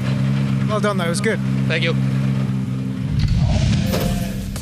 So look at this start from Tidemand, stalled in Q1, and that is an absolute barnstormer of a start. Settings bang on, great clutch control, anticipation, and everything, just got it right. Yeah, very similar to Oliver Eriksson in the RX2 car. He didn't get the fastest reaction times, but that's because he didn't drop the clutch. He felt his way off the line, had his minimal zero wheel spin. There we go, off through the trees. It was failed a couple of those very quickly, didn't he? Yeah. So it was Daniel Doran and Audran, and I wouldn't like to lay the blame there for him on Tidemand. You might get another warning for that. But look at that, all the track and a bit more. Interesting what Tidemand's saying about it drying out. Of course, he's used to rally stages where literally he'll go 2 minutes in front of someone else and go, stop raining, they're going to go faster behind. That's how quickly the road conditions change. As you see the problems for Daniel Doran with the broken steering. And he knows if it doesn't rain again, this track is going to get faster and faster. So they're going to drag that out and over the crest. Sometimes when it's wet, you get like a small transition period where it's even greasier, because if it's like solid wet, then you know you're on sort of full wet setup. But then when you have that transition period between it drying out, sometimes the surface gets very greasy where the dirt has been dragged onto the tarmac. And I guess it's where the water isn't being pumped through the tyre anymore. It's just there as a surface in between the tyre and the road. Yeah, so the tyre's not able to fully cut in like it would if it was standing water. So Audran's car is being pulled out of the woods, literally. We're going to take a look at the incident again. So let's have a look. So Audran into velodrome, and here's Doran. So Doran runs wide. Audran gets up the inside, gets the car straight, and I've got to be honest, I think Doran's in trouble for that. What's your thoughts on that, Dan? Yeah. Okay, Euro Supercar 56 and 188, Audran and Doran under investigation. So that's under investigation. Your thoughts? I mean, for me, he'd clearly got... Doran was inside, got the car straight. Yeah, I mean, Daniel would have seen him there, definitely, because of how far up the inside he was. And he just didn't back out, did he? There was no sign of him slowing down, just contact in the side and turned Doran round and off he went into the trees. Into the trees, not, you know, and up there, I mean, you know, the track is still banked there, isn't it? We're going to see it again. The track is still banked. Look at the exit of the velodrome, which is the long banked corner, and you'll see the track is still banked. So the car actually goes up the tarmac. Look for the orange car, Doran, Daniel Doran in the yellow polo. So here's Doran up the inside. Look, Doran moves across and turns him around, and look, he's up the hill, over the crest, down the hill and into the trees. So there are only little trees there, but you can see why there's no barrier up there, Dan, because no one is expecting a car on the already straight part of the exit to end up going up and over. Yeah, it's quite a rare instant to see that, and well, it's not nice seeing it, but no. Of course we saw Doran out of the car, we know he's okay, so that's the main thing. Doran up there now, and he will undoubtedly have already had a look at the front of the car to see whether or not there's any damage. You know, those trees, although they came down very easily, they, you know, they're significant enough, aren't they, to have done a bit of damage. I'm just looking, remember later on today, although World RX only has Q2 today, their Q3 is in the morning, we will have another live stream for you at approximately 17:25 local time, that's 5:25 Central European time, which will bring you RX2's Q3 and Euro Supercars Q3. So they've got, what time do they start? About 6 p.m. Euro Supercar. So they've got, how long have they got left? Yeah, he's got 2.5 hours. So they've got 2.5 hours to get that car fixed. There you go, bottom of your screens there. CET, Central European time, that's Paris, basically, for everyone. So that's +1 on the UK time. I know we've got quite a few viewers over in the States as well now, and if you guys are keen on seeing the action in the States, those guys get up in the middle of the night to watch us race in some occasions, and you guys, I think, should be making sure you stay up to watch some ARX as well.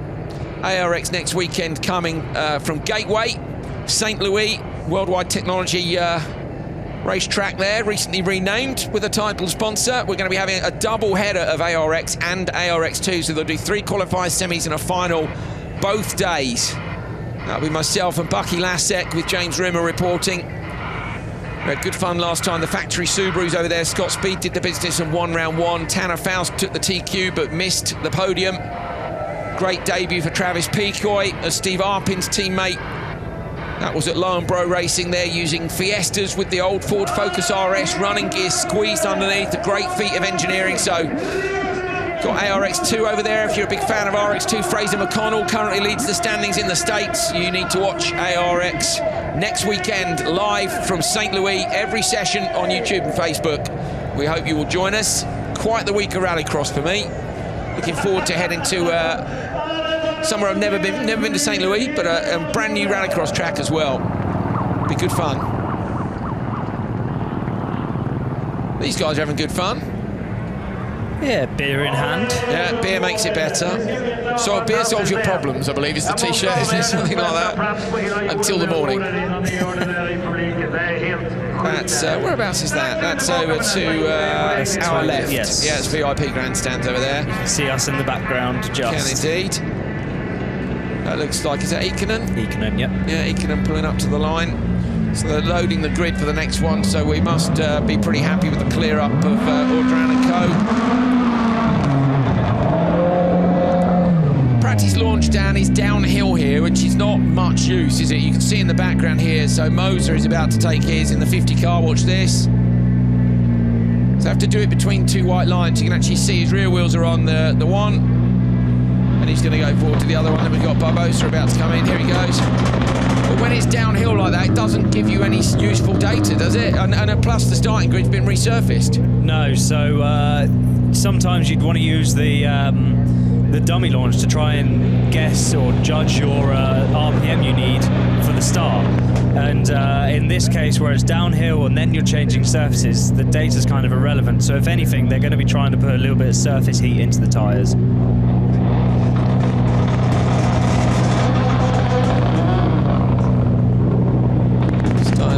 Hansen and Laurent Bouliot complete the grid.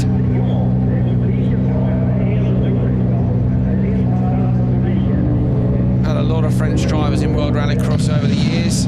Pretty sure, in fact, we've had more French drivers than any other nationality. Ikonen, Moser, Barbosa, Stein-Andre Hansen and Laurent Bouliot. Bouliot, the Frenchman in this one. We have a job to get in from the outside, but we've seen it done before. Barbosa got a good start in Q1. Ikonen says had a few good results. Ikonen's in Nitiss's car from last year. Good start, Ikonen on the inside. Oh, Barbosa, what happened there? Grip, no grip, grip, no grip, and it is Bouliot who gets there from the outside. Oh, Bouliot has dropped it on the handbrake on the way in, just holds on, contact between him and Ikonen. So Laurent Bouliot managed to get the start, then I think potentially used the handbrake in turn 1, Dan, got caught out and is lucky to hold on to P2. Yeah, so pretty much came to a standstill there, and then it was a traffic jam coming out of turn 1 as everyone just backed up into each other, not able to find a way around one another. So when Hansen actually stayed on the line, we didn't see him leave with the others, but went to the Joker and maybe took advantage. Ikonen very, very crossed up down the hill as he's just getting used to these new grip levels, but already pulled a gap of 2.5 seconds. Catching a wasp on the old steering wheel there, wasn't he? My goodness me. Yeah, so big understeer there for Barbosa. Yeah, and we still haven't explained to why his nickname's Bert. Somebody tell him. But yeah, Ikonen's driving away from them here. Hansen has taken the Joker, but that's not going to do him any favours if nobody in front of him goes. Back to onto the back of the pack straight away. Barbosa goes now. Yeah, so that's handy for Hansen, but Ikonen seems to be showing a lot more pace than anybody else. His opening lap was 3 seconds faster than the car in second place, so really showing some pace here, and we know the car is good. I believe it won here last year with Rainis at the wheel, or was it? I can check. I think it was, Rainis finished second, but got given the place back by a move with Dan Rook, because he's even got a good memory. He's that good. He did indeed. Cyril Raymond was demoted to P4, 5-second contact for 5-second penalty for contact with Nitiss. So Nitiss took the win in Spain, Sweden and Latvia. He was only off the podium in France with that car. He got P2 in Belgium last year. So it's a good car. But Ikonen, has to learn it. You see Bouliot coming in from the merge, a little bit of contact there with Hansen. Bouliot trying to go around the outside of Hansen. Hansen's going to try and hold on to that. Goes deep on the inside, bars it, guns it and spins it, I'm afraid. Not quite sure what happened there. He just seemed to suddenly flick. The red mist happened, didn't it? Bouliot got through and he was thinking, do you know what? I'm not too happy about that, so I'm going to fire it up his inside and I'm not going to account for the grip levels. I'm just going to fire it up there and see what happens, and that's what happens, isn't it, Dan? Yeah. So yeah, Ikonen into the Joker lap with a 10-second lead over Moser. It's gone up to 11.8 now on that last lap. He's done a 50.666, which he should have done last time out in hell, because that would have been, and that's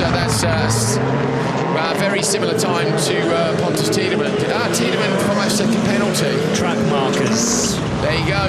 He had a warning earlier, didn't he, as well? Yeah, so you get one warning and then after that you get a penalty.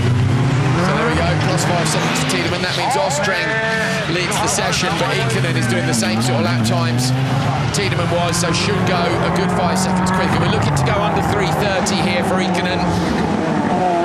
No, he's not going to.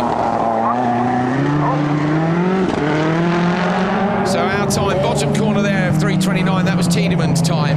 But Tidemand has been given a 5-second penalty, so Ikonen has actually gone fastest. Because the 5-second penalty was applied during that race, so fair enough. Tidemand, as he was saying, wasn't he, Dan, that he felt the track would dry out, and I mean Ikonen is certainly one of our quicker drivers, so 3:32.8, Bouliot second, Barbosa, Moser, Hansen. Look at the difference, 22 seconds between them. Ikonen shows a second, but as I say, Tidemand has been given a 5-second penalty in the last minute, so he will drop down to 3rd place on those standings. So Ikonen leads at the moment. look at the start down, the nose just barely came up. Barbosa there he was on a wild ride off the grid. What's happening there? Yeah, it was almost like, you know, one wheel was getting more traction than the other, and it was just making the car flick from side to side. Then big pull of the bar there for Bulio. It looked like it to me anyway. I can't see any other reason for the car to snatch like that. I think maybe he outbrakes himself and then used the handbrake as a get out of jail free card and to change his direction quickly, but it ended up him bogging down. This was the merge. So this is where he then decides, right, have some of this. But no, I'm going to get on the gas and use the handbrake to go up the inside, but actually no, I'm not. I'm just going to spin here. So your Hansen didn't work out. Ikonen with a tidy joker lap and say thanks to the penalty for Tidemand. It is Ikonen that leads Q2 for Euro RX with 2 races to go. Mikko, great race win, and technically you're now leading this session. Tell us what the conditions are like out there. The conditions are really slippery, and I was struggling a little bit, but I managed to get in front of the poor start. But anyway, after that, I think it was a decent. There was a couple of situations, but luckily we held fastest now. But the conditions are getting drier, so we'll see how long it will last.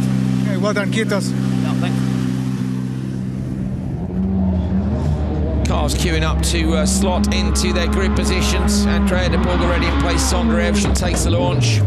So Evjen will have good advice running with Tommy Kristoffersson up here. If there's any tips to be had in terms of Holius, Kristoffersson was the winner here the last 2 years. Tommy's son, Johan, now racing in WTCR as well. Of course, the Swedish Rally, and where Johan's killing it. Yeah, so Evjen's going to be having, possibly one of the best mentors in the paddock right now. Both the De Borgs in this one. Mats Oman about to do his pre-launch, and then Karai. Karai with the loudest anti-lag in the universe. Go on, Tamas.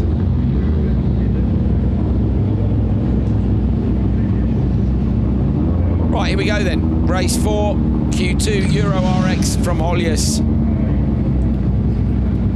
Andrea De Borg, Sondre Evjen, JB De Borg, Mats Oman and Tamas Karai. All inside the top 10. At the minute, De Borg the safest. Andrea De Borg in P6. Who is your Rainmeister here? You're about to find out. It is drying, look. So the grid's been resurfaced, and in fact, I'm told the pole is now on a similar position to it was in Norway, so we might see people struggling. Evjen had to clutch kick there, didn't he? Andrea De Borg has got an equal start, but JB is going to go around the outside. Andrea is managing to slot in. On the inside is Mats Oman. Evjen goes joker, and Karai goes with it. Good call there from Evjen spotter to get him in and out. I think he obviously with that clutch kick and not able to get the run off the line, but a smart move to go in from P3. And who's his spotter? Some guy. Big, tall, blonde bloke, Tommy Kristoffersson, basically. It's been good to see Tommy back in the Rallycross paddock, hasn't it? We do miss Johan, Petter and co. You know, we've had some great racing this year, and I won't deny that the lack of domination has made for some exciting television. But we do miss having those guys. We had great catch and a good laugh. Yeah, it is a shame to see them go away, but of course we saw Nitiss for a one-off outing. It would be nice if we saw some of the other guys that have left us come back, so consider this your Corb, gents. Yeah, we want to see you back. Petter Solberg this weekend doing his farewell tour at the Goodwood Festival of Speed. Running the World Rallycross champion car up the hill. We're not sure if he's using a restrictor or not, because it looked like a weapon, didn't it? I believe it was second fastest, wasn't it, to the Volkswagen IDR Pikes Peak car, which broke the record at Goodwood, the hill record. So for Petter to be second to that in his World Rallycross car, he was tramping on a bit. Yeah, and it was topping out on the limiter, wasn't it, up the hill? Yeah, past the house.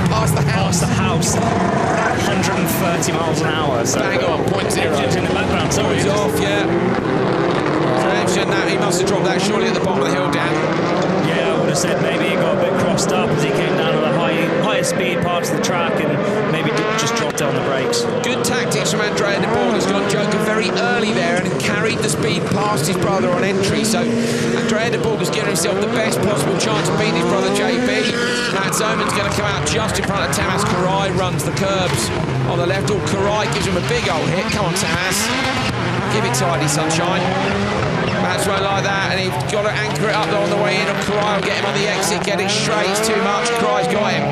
So underneath him, go on Mats! Has a look up the inside, but can't quite find his eye. I felt Karai was a bit naughty with the nudge down on the way in, but you know, it's rallycross. Yeah, it was a bit of a hard tap there, wasn't it? And that would have unsettled Oman all the way through that section until he got onto the straight after the velodrome. So a tap at the start of the corner can just unsettle a driver through a whole series, and you lose at least half a second at that point. JB de Borg in the Joker, Andrea de Borg in the standard lap. Andrea's going to carry more speed. Don't shut the door on your brother. Oh, it was so close. Great judgment there from both of them. JB shutting the door just on Andrea. Andrea de Borg might try and get him on the exit here, try and straighten the car up, get on the gas, but he can't quite. Last thing they would want down is a load of work to do on the car, particularly with Q3 coming up later, and with both of them sitting in good positions. Yeah, sensible for them both to sit one behind the other. It's not like they're going to be losing a great deal of time sat behind each other. They're both very fast drivers. Check your timing screen to top left. Well, check it bottom right first. Track's getting quicker. JB de Borg goes fast. He's doing 3:28.7. And I think his brother Andrea will be there. But look, top left of your screen, Evshan plus 32. So Sondre Evshan has managed to get the car going again. And Mats Oman plus 25. So what happened to Mats? It must have had a problem because Karai's over the line already. Yeah, I mean, we're looking at him go around now, see if we see any punches or anything. So maybe one on the back right, I'm not too sure. I think you might be right, Dan. Yeah. Tyre off the rim, rear right. Dan Rookie's on it this weekend. I've had my Weetabix. He has indeed. Well, actually, we had egg on toast, but you know. Well, I had a waffle. You had a waffle? Yeah, I did. Yeah, there you go. Waffles, everyone, if you're going to be Hawkeye. That's the secret. JB de Borg takes it from Andrea de Borg, Karai, Oman and Evshan. Evshan having a problem in that one. It's going to drop him down the order. Evshan was in P7 after the first session. JB and Andrea were... Andrea was 6th, JB was 8th, but they're top of the table at the minute. Decent, clean fight with his brother. So JB de Borg is with Neil Cole now. Jean-Baptiste, it's good to see you get a race win, but it can't be easy when you're battling with your own brother. Yeah, that's a quad battle with Andrea. Before the heat, the engineer say, "Oh, guys, be cool, be clean," and that was a good one. Yeah, under the rain, we know that our setup is very good, better than on dry conditions. So it's a luck for the moment. Well done. Merci. So the two de Borg brothers, Evshan with the clutch kick losing out at the start. Andrea versus JB. JB got him at the start, and it was interesting that the engineers were like, be cool. That's because the engineers have got to get the #1 hammer out, haven't they, to fix the car if they're not cool. Well, yeah, the most essential tool in the toolbox, let's not forget that one. But yeah, good job by them both to keep it clean, and lucky they all had a clean start, and with Evshan missing the start, they had that little bit more breathing space around them. This was the move from Karai. I say he nudged him, but to be fair, he didn't pass him at that point, so I don't really know what the stewards would think about that. I mean, it forced him to have to go defensive on the inside for the velodrome, which then meant he had to go on the outside. It's under investigation. Just popped up on the screen. I thought so.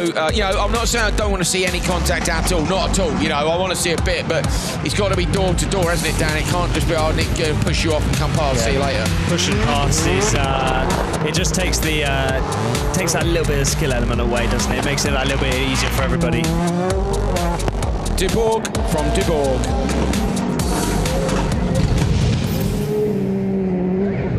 Walfridson rolls the bright yellow Clio up to the line. Decent lineup in this last race. The track is drying. I'm expecting these guys to go towards the top of the table. And then we're going to see the world guy fastest first. It's going to cost those that were quickest, so stay with us. One more race of Euro. Then we're on to World RX. Robin Larsson, Thomas Brindersen, Lucas Walfridson, René Munich and Peter Hedström. Larsson and Brindersen at the minute are P1 and P2 in the standings. Walfridson is down in 10th. René Munich is in P6. Hedström 13. That's the championship standings as we come here. So on the inside, Larsen versus Brinderson. Good start. Hedstrom on the outside, though. Peter Hedstrom's got them all on the run to turn 1. Larsen's been beaten by Walfridsson too.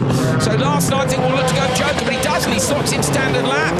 And Brinderson goes with him. Walfridsson, in fact, has gone Joker. I'm surprised that Walfridsson went to Joker from there. Yeah, so maybe Walfridsson just outbraked himself into turn 2. I mean, that would, in my eyes, be the explanation as to why he would go, because if it would have made him lose time if he tried to go for standard lap. Robin's running a bit wide there. Is he trying to get the cut back? And Brinderson seemed to close the gap there a little bit on him. These guys are trying to find the line, aren't they? Because, Dan, this is that point you were talking about, the greasy part. Look at it in the background. You've got a bit that's shiny, you've got a bit that's slick. We haven't got anything that's dry yet, but right now, where do you pick your lines? You hear about people driving offline to find grip. And are we in that situation here? I wouldn't be surprised. You can see as they run the inside of the corner there, you can see a slight bit of the slush that comes off the wheels, and it's brown, it's muddy. You know, the ground is very muddy at the minute where they've dragged the dirt from the loose section onto the tarmac. Robin's taken the Joker lap and clearly come out in front of Walfridsson. So the top 3 guys here have got more pace than the 2 behind. They have indeed, and I think that's a sensible move from Larsen. He's got the timing of that bang on. If I was Brinderson, I'd be looking to respond on the very next lap. Yeah, Brinderson needs to get in and out now. He's got the gap back to Walfridsson at least. He just needs to pull out a good couple of corners here to try and get it on Larsen as well. Both him and Hedstrom run the car super wide. Larsen, meanwhile, seems to be keeping it a little bit further away from the track limits. Gap is 2.1 between Hedstrom and Brinderson. It's a further 1.5 back. Brinderson to Larsen. Hedstrom goes Joker. So Hedstrom's gone Joker. Brinderson hasn't. Brinderson's going to get him. Hedstrom's going to come out in front of Larsen. So that could play into Brinderson's hands, but Brinderson's got to get it down now. See if he can get the gap. Yeah, so that Joker call was to... Mistake from him as well there, Dan, for me, over the crest into the right-hander before Velodrome. Yeah, so Brinderson really struggling with the slippy conditions here, but Hedstrom's Joker was to cover off Robin Larsen, and he's done that just as he wanted to do, took advantage of his good start, and you can see the front of his car is nice and clean. Larsen won't mind following Hedstrom to the line. I think Hedstrom was 5th in Q1, so Larsen knows he can afford to finish behind him. These guys are doing 49.9, so it's a quick lap 49.8, so 49.1 in fact from Hedstrom. So Hedstrom's on a good drive here. They're both going to get Brinderson. Brinderson drops back. Walfridsson's going to have to go behind him, but Hedstrom and Larsen, I don't think Larsen will do any moves here, do you? No, I think Larsen is, especially with the safe, he's going wide, going to try and get the cut back on Hedstrom, but Hedstrom's wise to it, and he keeps it tight at the exit. I love the fact Larsen still tries. He won't do anything silly here, and then he's like, right, really high, really low, we're going to have a go anyway. Oh, and he's still having a go, look. Jumps it out sideways, holds on to the car. Hedstrom will hold it tight in on the inside. There we go, Larsen's fans making a load of noise. Hedstrom's too. Hedstrom takes it 2.6 seconds faster than JB Dubourg. So Peter Hedstrom wins the session from Robin Larsen, but with Larsen having won Q1, he will be the TQ as we go into Q3 later this afternoon. Hedstrom from Larsen, Brinderson, Walfridsson and Munich.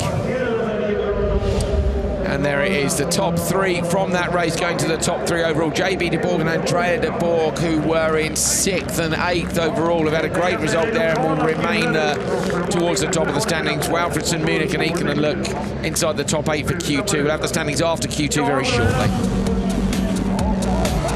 So Larsen doesn't get the best eye. Hedstrom gets a stormer from the outside. Yeah, Hedstrom with an awesome start, enough to cut across the front of everyone before he even gets to the corner.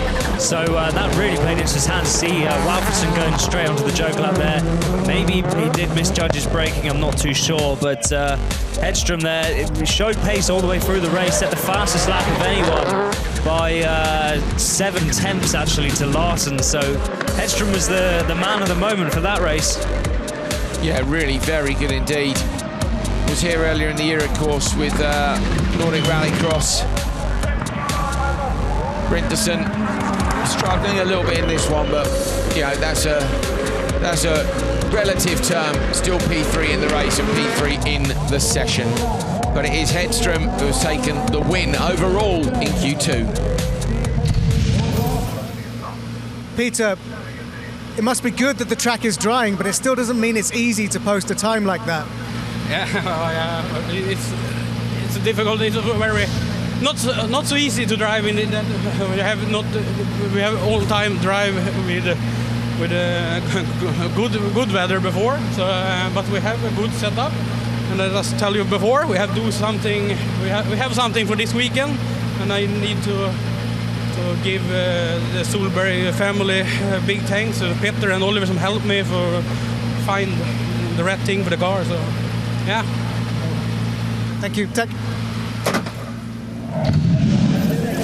Here are the standings then after 2 sessions. It's Larsen at the top of the table. Hedström moves up to second.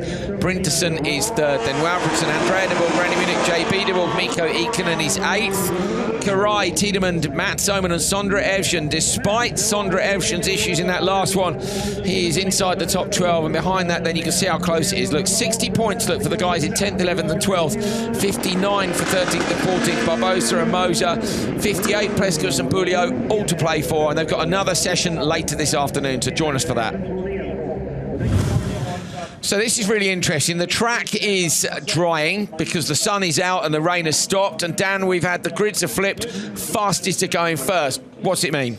Yeah, it means that, you know, Andreas and the guys that are lining up now to go out for the first session, they've got, you know, the worst conditions of the whole qualifying session. So they're going to be, well, they probably won't be the fastest, especially when we've got the likes of Timmy Hansen and Rainis Nitiss at the end of the session, where it's going to be drier. Timmy Hansen and Rainis Nitiss, who right now are going, oh, thank you very much. This is just exactly what I wanted. So let's go racing. World RX Q2. There they are then, the fastest 5 drivers from Q1 already down there and good to go. Q2 race 1, Andreas Bakkerud, Timo Timosjanov, Niklas Gronholm, Kevin Hansen and Yannis Baumanis. Now a lot of these guys featured, of course, in the wet semi-finals and final. In fact, they all did. Bakkerud was there, he didn't make the final. But these guys are doing some fantastic driving in the wet at Norway. They'd love it if another rain cloud came back in, but I have to say I don't think it's going to happen. So this is damage limitation. Got to get the best time they can, at least try and beat the other guys in their own race. Bad start, Gronholm, good start, Timosjanov, but Gronholm somehow found the grip, but Bakkerud's got the whole shot, definitely. Bit of contact between Gronholm and Timosjanov. Kevin Hansen, P2, slides the car wide, gets on the anchors, who's going to go Joker? Gronholm goes, and so does Timosjanov. That's a late decision though by both those guys. They lose some time, and Bakkerud leads. Yeah, so Bakkerud there just managing to hook the car up and get the grip. We know that the Audi is fast, so we saw what Doran did in hell with the Audi in the wet, and they're probably using a similar setup to what they had back then on the car right now. Through the long left, you can see them fighting to find the traction. Remember, this is their first lap in wet conditions here, Dan, so yeah, it'll be really, really hard for them to just figure out where the limit is. Yeah, so I'm sure it's going to reward a bit of commitment, but they don't want to be going too hard at it and making a mistake. So it's a very fine line, but I can see there's a bit of a dry line forming. If you look there from our shot now, through turn 1. Through turn 1, yeah. So a bit of a dry line coming up. Baumanis goes Joker. This is to try and cover off Gronholm. I think Gronholm will get him. Timosjanov maybe not. There he goes. Gronholm gets through. Timmer is going to get the door shut in his face by Yannis. So Yannis responded there, so that goes to show Gronholm's doing well, but also says to me that you'd be wise to Joker Kevin from P2. So if Gronholm's on a big push, we know how fast he was. Look at him get the car straight early down. Yeah, so getting the car straight early just so he can punch the throttle all in all at once. He doesn't want to be feeding it in while still having lock on. It's just going to run him wide. Bakkerud through the left will do the same, gets it straight and go. You've got to be so patient in these conditions. 600 horsepower underneath your right foot is lethal sometimes. So Kevin Hansen P2, I'm thinking might go Joker here, but he doesn't. So they stay out and Niklas is hunting them down. What are you thinking? Yeah, so Niklas's lap time is actually similar to the guys in front. Andreas has done a 48.4, Kevin Hansen 49.2 and Gronholm 49.3. Timosjanov has got past Baumanis. So Baumanis has dropped back. at the sunshine as well. Dan, this is going to drive fast now. Look at it in velodrome. You can see it. Patches of dry appearing everywhere. Nightmare for these guys. If the grids were the same way around, Timmy Hansen leads the World Championship. It's the one event where he can't have a bad race. He had a bad race and he's locked into reverse grids. Yeah, he has got very lucky here, but it just depends on the other guys around him. We got our normal front runners are in such variable positions because they're on man in Q1, so there might be some others that are able to capitalise as well. There might be indeed. Of course, he's in with a few drivers who don't necessarily mind about the World Championship. Kevin's going to come out in front of Nick Bassler. So Andreas is likely to hold on to his position as well. For the first time today, I can genuinely say it's warm in the commentary box, and that's just from the sun. So look at the dry line appearing over the crest, and look at it through this shot particularly. You can see dry patches on the track. At what point do you go from wets to slicks? Because this is the other thing for me. You could take a gamble now on slicks, and I think it could be quicker. Yeah, this is on the point now of which the team's going to be really studying it and seeing, but there's so much risk if they go off of that dry line. There is still standing water. You can see on the outside of the track there for Andreas. Bakkerud takes it. It's a 3:19.6. That is a full 10 seconds faster than Dubourg was in the previous session. I think Hedstrom went a couple of seconds quicker than that, didn't he? So Bakkerud about 8 seconds quicker, so a couple of seconds quicker of that. You see there the Bakkerud Blues going mad. 3:19.6. Kevin Hansen, Niklas Grön, Timothy Maziano and Yannis Balmanis, who were the top 5 after Q1. Fastest gone first on a drying track. This was the start. It looked like Grön didn't get a particularly good one, but then away from the line, he got nice grip. Bakkerud was in the clear, wasn't he? Yeah, Gronholm feathering the clutch off the line, getting the grip, but maybe not getting the initial bite quite enough where Andreas is able to shoot off and then get the grip after he'd already gained his advantage. I'm keen to see where Balmanis lost the place to Timmerziano. I have to say we missed that. So this was Balmanis ahead of Timmer. I wonder if we'll see anyway where he loses out. Focused on Niklas and whether or not he can catch up. Bakkerud's done well here, hasn't he? And the other thing is Bakkerud has beaten the guys who he beat in Q1. So this is a good performance for Andreas. The problem for him is that the track is getting drier. So the standings at the end of this one are going to be really interesting. But Andreas Bakkerud has won the first race of Q2. Andreas, your Bakkerud Blues are getting a very good view if you come up here and celebrate with them, but give us a sense of just how different a race that was to Q1. It was extremely tricky. I mean, there's mud everywhere, just showing that the Audi Quattro is doing its job, you know. Such a good car in the wet, we have dialed it in perfect, so unfortunately it's going to be faster and faster, we know this, but we race against in the fastest heat, and I think we couldn't have done anything more. I gave it my all. Crazy start though, crazy start. Thanks to the Bakkerud Blue and RX Cartel. Thank you. Yes, thank you very much. Having a good time. Look, the pints are back out, being waved about. The Monster Energy girls don't need their umbrellas.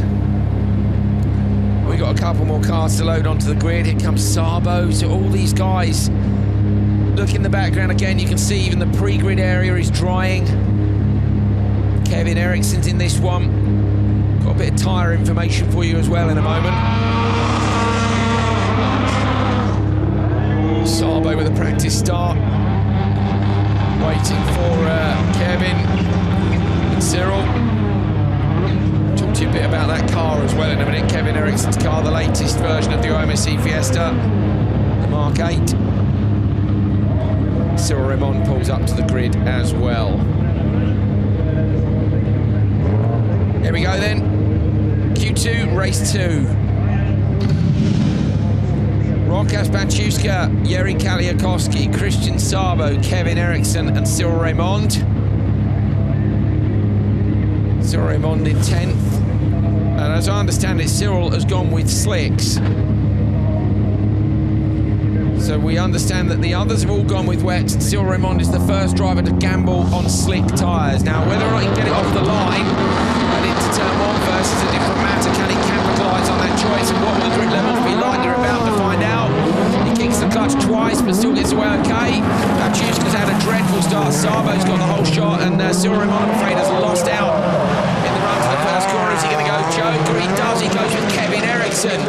So, Sabo contact with Kaliakowski over the crest. Kaliakowski leads Kevin Eriksson. Baciuszka's gone up the inside of Cyril Raymond, and that's not ideal for Cyril because he's joking. Baciuszka now, he will want out of his way. He might be able to find some extra traction. Sabo through the left. What are you thinking? Yeah, Sabo had a bit of a big mistake into turn one. Almost should have gone to the Joker lap because he ran so deep, and that caused these two guys to get in a bit of a tussle. But you see how dry it's got, literally in the space of the guys forming up on the grid. I think Cyril is going to have a good advantage here if he can keep it on the dry, because he's run wide now onto the wet stuff, which is going to really hold him back. So it really is borderline at the minute on tyre choice. Cyril Raimondo's at the back of the pack. He's on those dries. Kevin Eriksson is up into third, having joking at the minute. This is Kevin Eriksson's race by a mile. Sabo ahead of Kaliakowski. So where did that happen? There's just so much going on. Forgive us when we miss stuff. We're trying to keep up with everything as well as the timing screens. But Kevin Eriksson is right there. Now this car is an evolution. They've done some work. Well, okay, I spoke to Andreas Eriksson. He said there were 21 points on a list that he wanted to fix. He's fixed 19 of them. The two remaining were dampers and engine. Both of those are in-house items. And he's working on getting the car to a price of €350,000. That sounds like a lot of money, but factory cars have been in the region of $500,000 to $600,000 in recent years. Straight past Kaliakowski. So Kevin Eriksson doing a great job here. Dan, if Andreas could get that right, get the spec right, but most importantly, prove that the car is faster at that price, he'll have some customers. Yeah, it is a very competitive car, and we can see now it's looking very competitive. Sebastian Eriksson in practice was only a tenth of Timmy Hansen in the ex-Peugeot sport car, so the car does look impressive, and for that price it seems like a bargain. Well, Andreas was saying to me, there aren't any new cars. EKS were making new cars, Peugeot Sport were making new cars. VW, well, the Volkswagen traditionally never sell a factory car, but there aren't any new rallycross cars available. The sport's still flying at the minute. People are still wanting to take part, and he wants to come up with something which is competitive and cost-effective. And let's not beat around the bush. He wants to do it because he wants to sell cars. And he wants to sell parts. If he can make a car which can keep up with the ex-factory Peugeots and Timmy Hansen, he's laughing. Kevin Eriksson's laughing now because he's just come over the crest, a bone-dry crest. Look at the dry line. Cyril Raymond as well on the slicks. Look, has battled his way back up as people are taking their jokers and ends up P2. Got to find the traction on the exit here on the inside. Going to try Sabo's going to try round the outside. Baciuszka's inside. Sabo contact between them. Over the curb, Sabo just holds on. In the background, Kaliakowski trying to come around the outside. Cyril Raymond's going to hold second, but it's Kevin Eriksson who's going to take this one. Great drive from him in the IMSE car. Is he going to be quick enough? He's patient on the throttle. He takes the checker flag. He takes the fastest time. 2 seconds quicker than Bakkerud. So that's who's been given we've seen Timazyanov has been given a 5-second penalty for track markers. Yeah, so Timazyanov, who was fourth, has been given another 5 seconds. That's a disaster because Timmer was second in Q1. Yeah, he was given a warning for track markers in Q1, and he's obviously clipped another one out in Q2 and got a penalty. So Kevin Eriksson takes this from Cyril Raymond, Sabo, Baciuszka and Kaliakowski. Here's where they're going to slot in.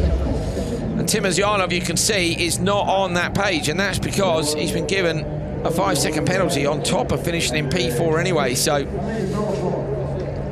not cool for Timmer. He will be disappointed. So Baciuszka got left on the line. Sabo with a very nice start. Kaliakowski just gets through. Kevin Eriksson, though, tactically bang on here. Yeah, lots of people having to kick the clutch off the line there, but Kevin Eriksson, he knew early on Kaliakowski was a little bit forceful there, wasn't he? Didn't give Zaba very much room. Zaba almost in the fence on the inside there. But yeah, Kevin, he knew straight away he was going for the Joker, and he was big commitment into it. That was Sabo. Look, sorry, got Kaliakowski on the exit. Kaliakowski, in fact, lost out to Eriksson as well, so he got to be on that line, damn it. It's even more crucial now that we've got a drying track that you don't run off the line. No, I think I'd imagine that Kaliakowski would have just been that slight bit too eager on the throttle, and that would have been why he ran wide and the other two guys could get through. So Cyril Raymond's gamble of slicks paid off because he took P2 in this one. Gambling time is pretty much over. Kevin Eriksson has taken that one and is fastest so far, but the track is drying rapidly. Kevin, everything about that race looked like it was good. Your racecraft and the strategy seemed to go perfectly. Yeah, it was good. Lost a little bit of time when I catch the cars ahead there after I took my Joker, which wasn't ideal. You know, the sun is coming up. We'll see with the times, but I beat the guys in the heat. It's good. The weather we can't do anything about, but it felt good. Bit safe and lost some time behind, so I could have been a couple of seconds quicker, but it is what it is. Well done, thank you. It is what it is, and what he means by that is even with a couple of seconds it wouldn't have made the difference because the track's drying. And tyre news for the next one, only FIA in the next one has gone on wet. So in the last one only Cyril took slicks. 4 or 5 minutes later only FIA takes wets. Dan, that's how fast it's changing. Yeah, it is changing so fast, and we've seen from the pictures of over just 4 laps in the last race how much of a line has changed just in that space of time. Timmy Hansen is in the second to last race. Anton Mark can look on the grid. Desperate to take a good result here in Sweden after that disappointment in Norway. And he said it doesn't matter now, the championship's gone. Just going to send it. Sebastian Eriksson in the car, same car that we've just seen Kevin Eriksson win his race in. Anton Markland, Liam Doran, Fabian Payet and Timo Scheider. Scheider was 15th after getting pushed into a spin by Schiesrit. Schiesrit was given a 5-second penalty for that. Liam Doran ended up in the wall after his steering broke. A little bit of contact with Anton. Liam didn't blame him for that, to be fair. He said, you know, he could see I got a puncture. What Liam didn't realise is he'd also got broken steering, so he ended up fairly heavily in the wall. Turned out not to be too much damage. Handbrake on, gear in, revs up, time to launch. Scheider's got it right on the outside, Markland too, Doran's having a look, but Markland's going to get it. Sebastian Eriksson goes through P2, going to try his move across to the inside line. He doesn't, Scheider's on the inside. Doran's having a look up the inside of Sebastian Eriksson into the Joker, but he can't do it. Sebastian Eriksson, thou's got it wrong in the Joker. What has happened to Sebastian Eriksson? It's all gone wrong in the Joker lap. Drops down to P5. Disaster there for Sebastian Eriksson. I was hoping to see a repeat performance of Kevin and seeing that car do well, but not able to get the rotation in the Joker lap and nearly ended up in the wall. Markland leading the standard lap. Scheider will be just behind him. There they are. Doran's off. Doran is off at the bottom of the hill. So Liam Doran drops it on the run down the hill. He'll be desperately trying to fire that back up unless he's got a problem. The car was repaired, but Liam's had a shocker. It's still going wrong down. The World Race guys here are having the most up and down weekend I can remember. Yeah, so not only now have they got the just, you know, red mist upon them, they've got the tricky track conditions. Sebastian Eriksson has gone off. So remember, these guys are all on slicks apart from Payet, so all they're doing is touching a puddle and it can just simply send them off. So what's the answer? Tidy your line up. I mean, look how dry it is now. Surely slicks are the right tyre here, aren't they? Yeah. But slicks with a bit of caution. Yeah, 100%. Patience is key in these conditions. Markland. There, you can hear that. That's the definition of patience, isn't it? Yeah, just driving the corner and then firing the throttle where you've got the grip afterwards because you've been that patient on the dry line. Brilliant, fantastic stuff from Markland. Would love to see more of that. Scheider into the Joker lap, going to try and come out in front of Payet. Does so easily. So Scheider and Markland done a good job here. I have to say, Sebastian Eriksson, Liam Doran, we don't know if they've got issues with the cars, but they won't be happy with how this has gone, whether it's their fault or the car's fault. Scheider pitches the Ibiza in, and you can see, look at the grip levels now, look at the lap times. Markland's lap time was a 45.6, and the fastest of Kevin Eriksson was a 47.3. So Kevin was on wets, wasn't he? Yes. So now it's absolutely swung the other way. Dan said earlier on it was 4 seconds a lap in the pouring rain if you were on the wet over the slick. Now it's at least 2 seconds a lap if you're on the slick over the wet. Definitely not wet weather conditions. Markland takes the Joker, who's just got to keep this tidy, and he's going to bank a brilliant result. Touch the track marker, Dan thinks, maybe on the exit of the Joker lap. So Markland might get a warning for that. Who's got warnings? Scheider's got a warning for it. We've puts us in a penalty in Euro RX Supercar for Daniel Doran has been given a 5-second penalty, and that's for punching Doran off, isn't it, up into the trees at the top of the circuit if you were watching earlier. Marken lands the jump, look at that, smooth, clicks it down a couple of cogs. Wait. Thank you very much. Checker flag, fastest time, 3:08.5, 9 seconds faster. So, that's massive, isn't it? It's huge. Timmy Hansen is in the next one. So he was, despite the shocker that he had, there were 5 people behind him who had a worse time. We're going to have a look at it in detail in a minute. Markland takes it from Scheider, Paye, Ericsson, Liam, Doran. Liam's going to be disappointed with that. I wonder if there was still a problem with the car. And look, Sebastian Ericsson, despite the offs, that's what's frustrating for Liam, is that even with Sebastian's 2 offs, he's still P4, but for Liam, he had problems and he's off the front page, so not ideal. He was in P13 coming into this session. Got a decent enough start. Yeah, so dropping back a bit maybe off the line, but following Sebastian into the Joker. I want to see what happens to Sebastian. He couldn't quite get the transition here. He's got the first corner nailed, but we ride him over Liam, and yeah, Sebastian the car just carried on going to the left, and he couldn't get it to switch to the right. Horrible, isn't it, when you're waiting for a weight transfer and it won't come, because you reach a point when you know it's gone, don't you? When it's gone, you just have to sit and wait till it stops. Yeah, you can hit. There's Liam dropping it down the hill. Not too sure if there was something wrong with the car maybe, or just too fast, but... So watch for Markland here. Look at this second apex. There's the first one, here's the second one. Bang. So he could get a 5-second penalty for that, but if he hasn't had a warning, Danny probably won't. Yeah, probably won't. So we'll see. Either way, Markland's taken it. He's smashed it. 3:08.5. Well, Anton, you're quickest so far by 9 seconds. I guess slicks was a good choice, but not easy. No, exactly. It was absolutely the right choice to go for slick tire, but obviously on the wetter parts of the track, like last corner, you had like 40 centimeters to go on, which was a dry line, so you had to be very, very careful at every single lap. But for sure, on the last lap, the dry line was quite big, so I'm predicting that the guys behind us will be even quicker than us. So it's nice with a heat win here in Höljes, of course, in front of the home crowd. They are very, very special and great to race in front of. So I'm happy with that. Let's see how far we can reach with this early heat. Well done, thank you. Thank you. Well, Anton feels it's an early heat. I kind of think it's pretty late. You know, there's only 2 races to go. Sun's out, guns out, shirts are off. Look, it's honestly, I say it's been 4 degrees, 8 degrees. It's coming up for, what is it now? Outside, well, it says it's 15, but track temperature's up to 20.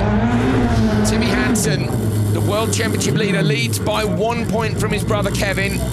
Had an absolute shocker in the first session with a tyre off the rim, jumped it sideways off the first jump. Take a look at the grid, here we go. Here's who he's up against. Jonathan Paye on the inside, Kevin Abring, Kjetil Larsen, Ulrik Linnemann and Timmy Hansen. 20th after Q1. He needs top 12 by the end of qualifying tomorrow. He won't make the semis, and that will be an utter disaster. He's going to be dumping upwards of 20 points if he doesn't make the semis. He's leading the championship, he's won, and Bakkerud's only about 15 back in third. He has to beat these drivers off the line because they are nowhere near as quick as him. No disrespect, he's one of the best in the world. Kevin Abring did brilliantly last time in hell. Squats the back of the car. Big launch from Hansen on the outside, has got it done, but Kevin Abring has 2, and so's Larsen. Timmy Hansen drops into third, gets the undercut, going to go Joker surely, but then he'll end up in traffic. He does. Kevin Abring goes standard lap. Timmy Hansen may well get out here into P3. Is he going to? He's not. So that hasn't worked out, Dan. No, so Timmy there, for me, would have been way better off to stick on the back of Abring, because Abring, you know, the next fastest guy in this field. But you can see Timmy now is already on the back of I think it's Paye behind, yeah. So, and he's not jokered. So let's see then for a move, because Timmy's not shy of a move. Remember Mete in that race. Linnemann runs wide, that can help him out. Or Linnemann's going to drop it here. Surely he's going to go deep in the hairpin. Paye's going to go up the inside of him. Linnemann's on the outside of Paye here. Timmy could get them both. He's going to get Linnemann. So Linnemann, big mistake. That's handed to Timmy one position. Abrink out front's going to hold on. Who's going to go Joker? Paye goes Joker. All played out in Timmy's favour. Yeah, so Paye there releasing Timmy, but of course Timmy was held up there for a good half a lap, if not 3/4 of a lap, so that could have dropped him back already. Lucky with Linneman though. Linneman's mistake, because Linneman hasn't gone, and that would have held him up again. Yeah, got very lucky there, and I think we'll see Kevin Abrink going for the Joker lap right now whilst he's got if he holds on to it, my goodness me! That was a big send, but he needs to get in the Joker lap now if he wants to stand a chance of Timmy, big moment out of the commentary position. Timmy, big sideways in the hairpin. I just saw the commentary position, so Kevin Abrink needs to go in now. He does. Kevin Abrink goes Joker. Timmy Hansen has made a mistake in the hairpin. Kevin Abrink can get out in front of him here, and he does. Runs the car across the Arco. Timmy now is going to have to follow him home. So a mistake by Timmy Hansen. You right on board with him now. Listen to this. Here we go.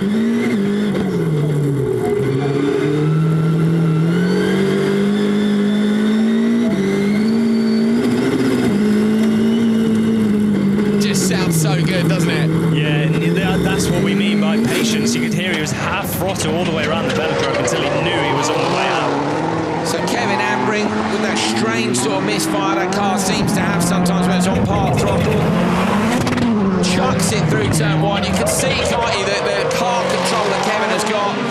Timmy's just 1.8 off the back of him.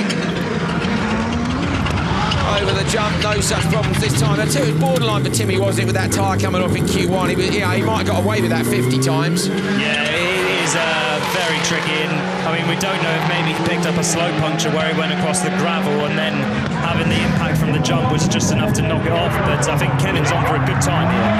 44.2 fast lap time for Timmy. Kevin, for me, is making a few too many wild errors here. Timmy's going to be right behind him, but I think Kevin's sensible enough to hold the inside line here. They're both going to go quicker. Kevin Abrink 3:06.1. Remember these guys, where were they? Kevin Abrink was down in P17. Timmy Hansen was P20.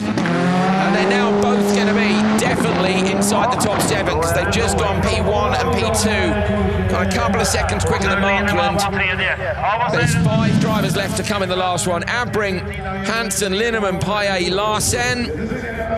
There they go, top of the table. Look, Linneman slots into 5th. That's a good result for Linneman too, who was down in 19th place. So the way these grids have been reversed, if these had been the other way round, I think you could be writing off Timmy's chances this weekend. That grid reverse has handed him a lifeline to make it through to the semi-finals. Kevin, a great race result. A couple of wild moments in there. Tell us what it was like. Yeah, I think we had to really fight for position. We had a good start and then maintain the lead. And then it was for me, I tried to set my boundaries and to push like hell. I was really defensive in hell, being in the front. And there's only one way to understand the grip and the limitations. And in the fastest corner, I tried the most. And sure, it was a little untight. So improvements for next time. But after our bad luck in the first heat, we had the fastest time of the day, and now Q win in the heat. So it's everything we can do. I could have been more neat, but we keep on learning. It's certainly spectacular. Well done. Thank you. Thank you. So on board with Timmy Hansen off the line. He will know by now, Dan, that it hasn't gone the way he wanted. What he did well here was move to the inside to cover it off, didn't he? But you said you felt he should potentially here have gone left with Kevin. It did actually work out okay. Yeah, I mean... he got lucky, though. Yeah, when I called that, I didn't realise that Larsen was there blocking him out, but then Larsen, of course, followed him to the Joker. So that worked out for him. This was where Timmy got lucky. Linneman, you knew, was never going to make the breaking point here. That was the first thing which got him out of the way. And then for them, Paye then went Joker. So, you know, this was Abrink. Now, Abrink said he was too defensive in Norway. I would argue that he was too aggressive here because he lost time to Timmy. But that's Timmy. Look at Timmy. That was the moment I spotted out the commentary position, which was then what allowed the gap to be big enough for Kevin to go in the Joker and out in front again. So Kevin, I know, will look at the data because he's that kind of driver. Fantastic car control, and I love the fact he's managed to take a heat race win against a quality driver like Timmy Hansen. So well done, Kevin Abrink and Timmy Hansen, both on a massive recovery drive. Well, we've got one race left to go, and I am extraordinarily pleased to see in the background Nitiss, who rolled that car just a couple of hours ago. Rolled it, what, twice was it at least? Yeah, in I think turn so, one, yeah. took a corner off it, sparks flying, and now as well, you know, it's played into his hands. The conditions, he knows this is a huge, huge pressure drive. There's a couple of people in it who could cause him issues in different ways as well. He's got to beat some of the slower drivers off the line. We know how classy Nitiss is. Here we go, watch the practice launch.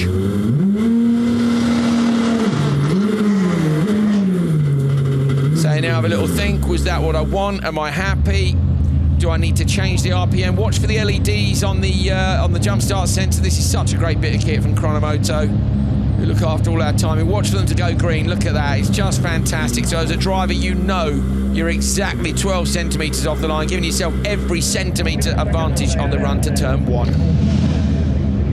Gulan Schiestrit on the inside, De Ridder, German, Nitiss and Bennett. Bennett 25th after retirement, Nitiss 24th after rolling it. Everybody here is desperate for a good time if they want to stand the slightest chance of making the semi-finals. We're hitting De Ridder, may have a clutch problem, so poor old Guillaume. So he may not get away from the line cleanly. We know Bennett's a fast starter. Nitiss needs to get away from that, and Schiestrit too. So Schiestrit and Nitiss and Bennett. Bennett's got a bad start. Nitiss has got a massive start on the outside, but so Schiestrit on the inside. Schiestrit's going to come across the rear of Nitiss. Nitiss rides the curve that rolled him earlier. You would not know that car had been almost destroyed in turn 1. German goes joker out. Poor De Ridder is left on the line. Guillaume De Ridder is going nowhere. So German's gone joker, but it's an untidy joker. I reckon there's a problem with that car, Dan. Yeah, I think maybe problem with drive shafts on that car, but it's all about the man out front, isn't it? Nitiss, having rolled in turn 1, is now out in front in Q2 on the driest track we have seen for this session. Come on, Nitiss, right, there is nothing I want more here than a win for Nitiss. That would be redemption. Into the left-hander, he reaches for the handbrake, just a little nip. It's still damp on the exit there, but on the gas, he counts the laps down. Into the crest right. I think you'll wait, don't you? He'll surely go joker on the last lap. Yeah, but then we're seeing Schiestrit now has responded and going into the joker. He's got the gap, so there was no reason for him to not go into the joker lap. So smart move by him getting in there and out. So Bennett, we've heard, has pulled off the circuit, so Ollie Bennett definitely not making the semis this weekend. If you Nitiss now or Nitiss spotters at GRX, I think it's Toppy actually. Toppy Hakkinen is spotting for Nitiss this weekend. Do you send him into the joker or not? I think Toppy needs to be watching the split times and just seeing what Schiestrit can do in these last couple splits, whether he should go now or maybe in a lap's time. So we're going to watch for Nitiss. Dan's having a look at the lap times now to see how Nitiss is circulating. Watch and see whether or not he's going to go in. He needs to go. Golan in the second sector took 3 temps out of him, so he needs to get in the spot in the joker, then he goes. He goes now, Nitiss into the joker lap. Watch for Gulan Schiestrit on the inside. Nitiss will try and avoid the bollards either side. He does. He's going to get out in front of the Frenchman just. This is a great drive by Schiestrit as well, though. So Schiestrit, we know, was down in 21st. Nitiss was a DNF. I mean, he was all the way down towards the bottom of the grid. So Nitiss here has got to get a good result. He knows it. You're on board with the European Rallycross champion for Supercar, fighting for any chance of making the semi-finals. Into that right-hander, up and over the jump. Here he goes. Waits for it to land, down a gear, on the brakes, get it turned in. Schiestrit's right with him. How are his times comparing? Kevin Ambring was a 45. Nitiss is in the 44s. 47 for his joker and 44 for Schiestrit. It's flying. 44.1, I think it's the fastest lap of the session. Schiestrit here is on an absolute push, isn't he? But there's no way past him here, way past Nitiss, especially where we've got wet lines on the outside of the track. 3:06.1 is the target time for Nitiss to beat. He doesn't have long to go to find out whether or not he can do it. Schiestrit's trying to go with him. So these guys had an absolute shocker in Q1. The Latvian is on the brakes into the right-hander. Schiestrit is right with him. He's surely not going to try anything in the last corner. He goes defensive into the left-hander. Watch the clock. Here we go. Can Nitiss do it over the line? He's done it. Nitiss rolls out contention in turn 1 of Q1 and he wins Q2 in dry conditions. The European Rallycross champion for Supercars has pulled out the business when he needed to. Nitiss wins Q2. Oh, he hasn't won a session in World RX 2017. He won a session here. Straight into this car. Remember, not much seat time in this car. He did Abu Dhabi. You know he's had a test in the car this week. But what a way to rebuild your confidence after what happened to him in Q1. To come out and do that in Q2 is incredible. And kudos, Gulan Shisharit as well. 0.3 of a second on the back. I have to say, Shisharit looked quicker. They go straight to the top of the table, along with Abraham and Timmy Hansen. The standings are going to be on their head. Stay with us. We'll bring them for you in a second. So take a look at the start, and Ollie Bennett there just missing the start, but the fight was between the man on pole and the man on fifth, and it was the man on fifth that came out on top for this one. And that was where he stayed as well through the race. But German off for the Joker lap. Yeah, we had three retirements. German went out. Bennett Derrida never made it off the grid. Poor Guillaume, you got to feel sorry for him. But Shisharit, brilliant lap times. And Topi Heikkinen, of course, himself a winner of World Rallycross Championship rounds, doing a great job spotting here with GRX. Sent Nitiss at just the right time, because look at this, Dan, he's only just able to close the door. In fact, the gap there was okay, but Shisharit got right back up to him. Yeah, the gap was big, but Shisharit there from then on was pulling in the lap times, and he was faster than Rainis on each lap all the way up to the flag. Brilliant job, Rainis Nitiss. He wins Q2. Well, Rainis, what a roller coaster of a day for you. Roll out of Q1, win Q2, and that puts you in 5th in the overnight standings. Can you believe it?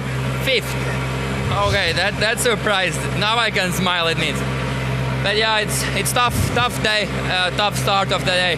First roll in my career, and it was in Supercar and in Hollies, you know.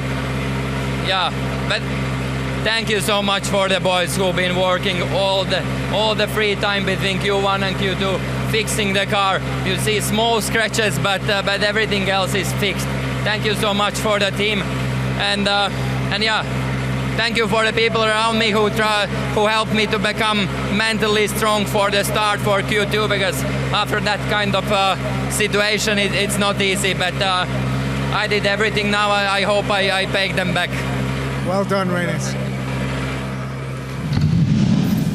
Here are the standings then after Q2, and Andreas Bakkerud is still the overnight TQ, despite the fact he went out in that wet race at the start of the session.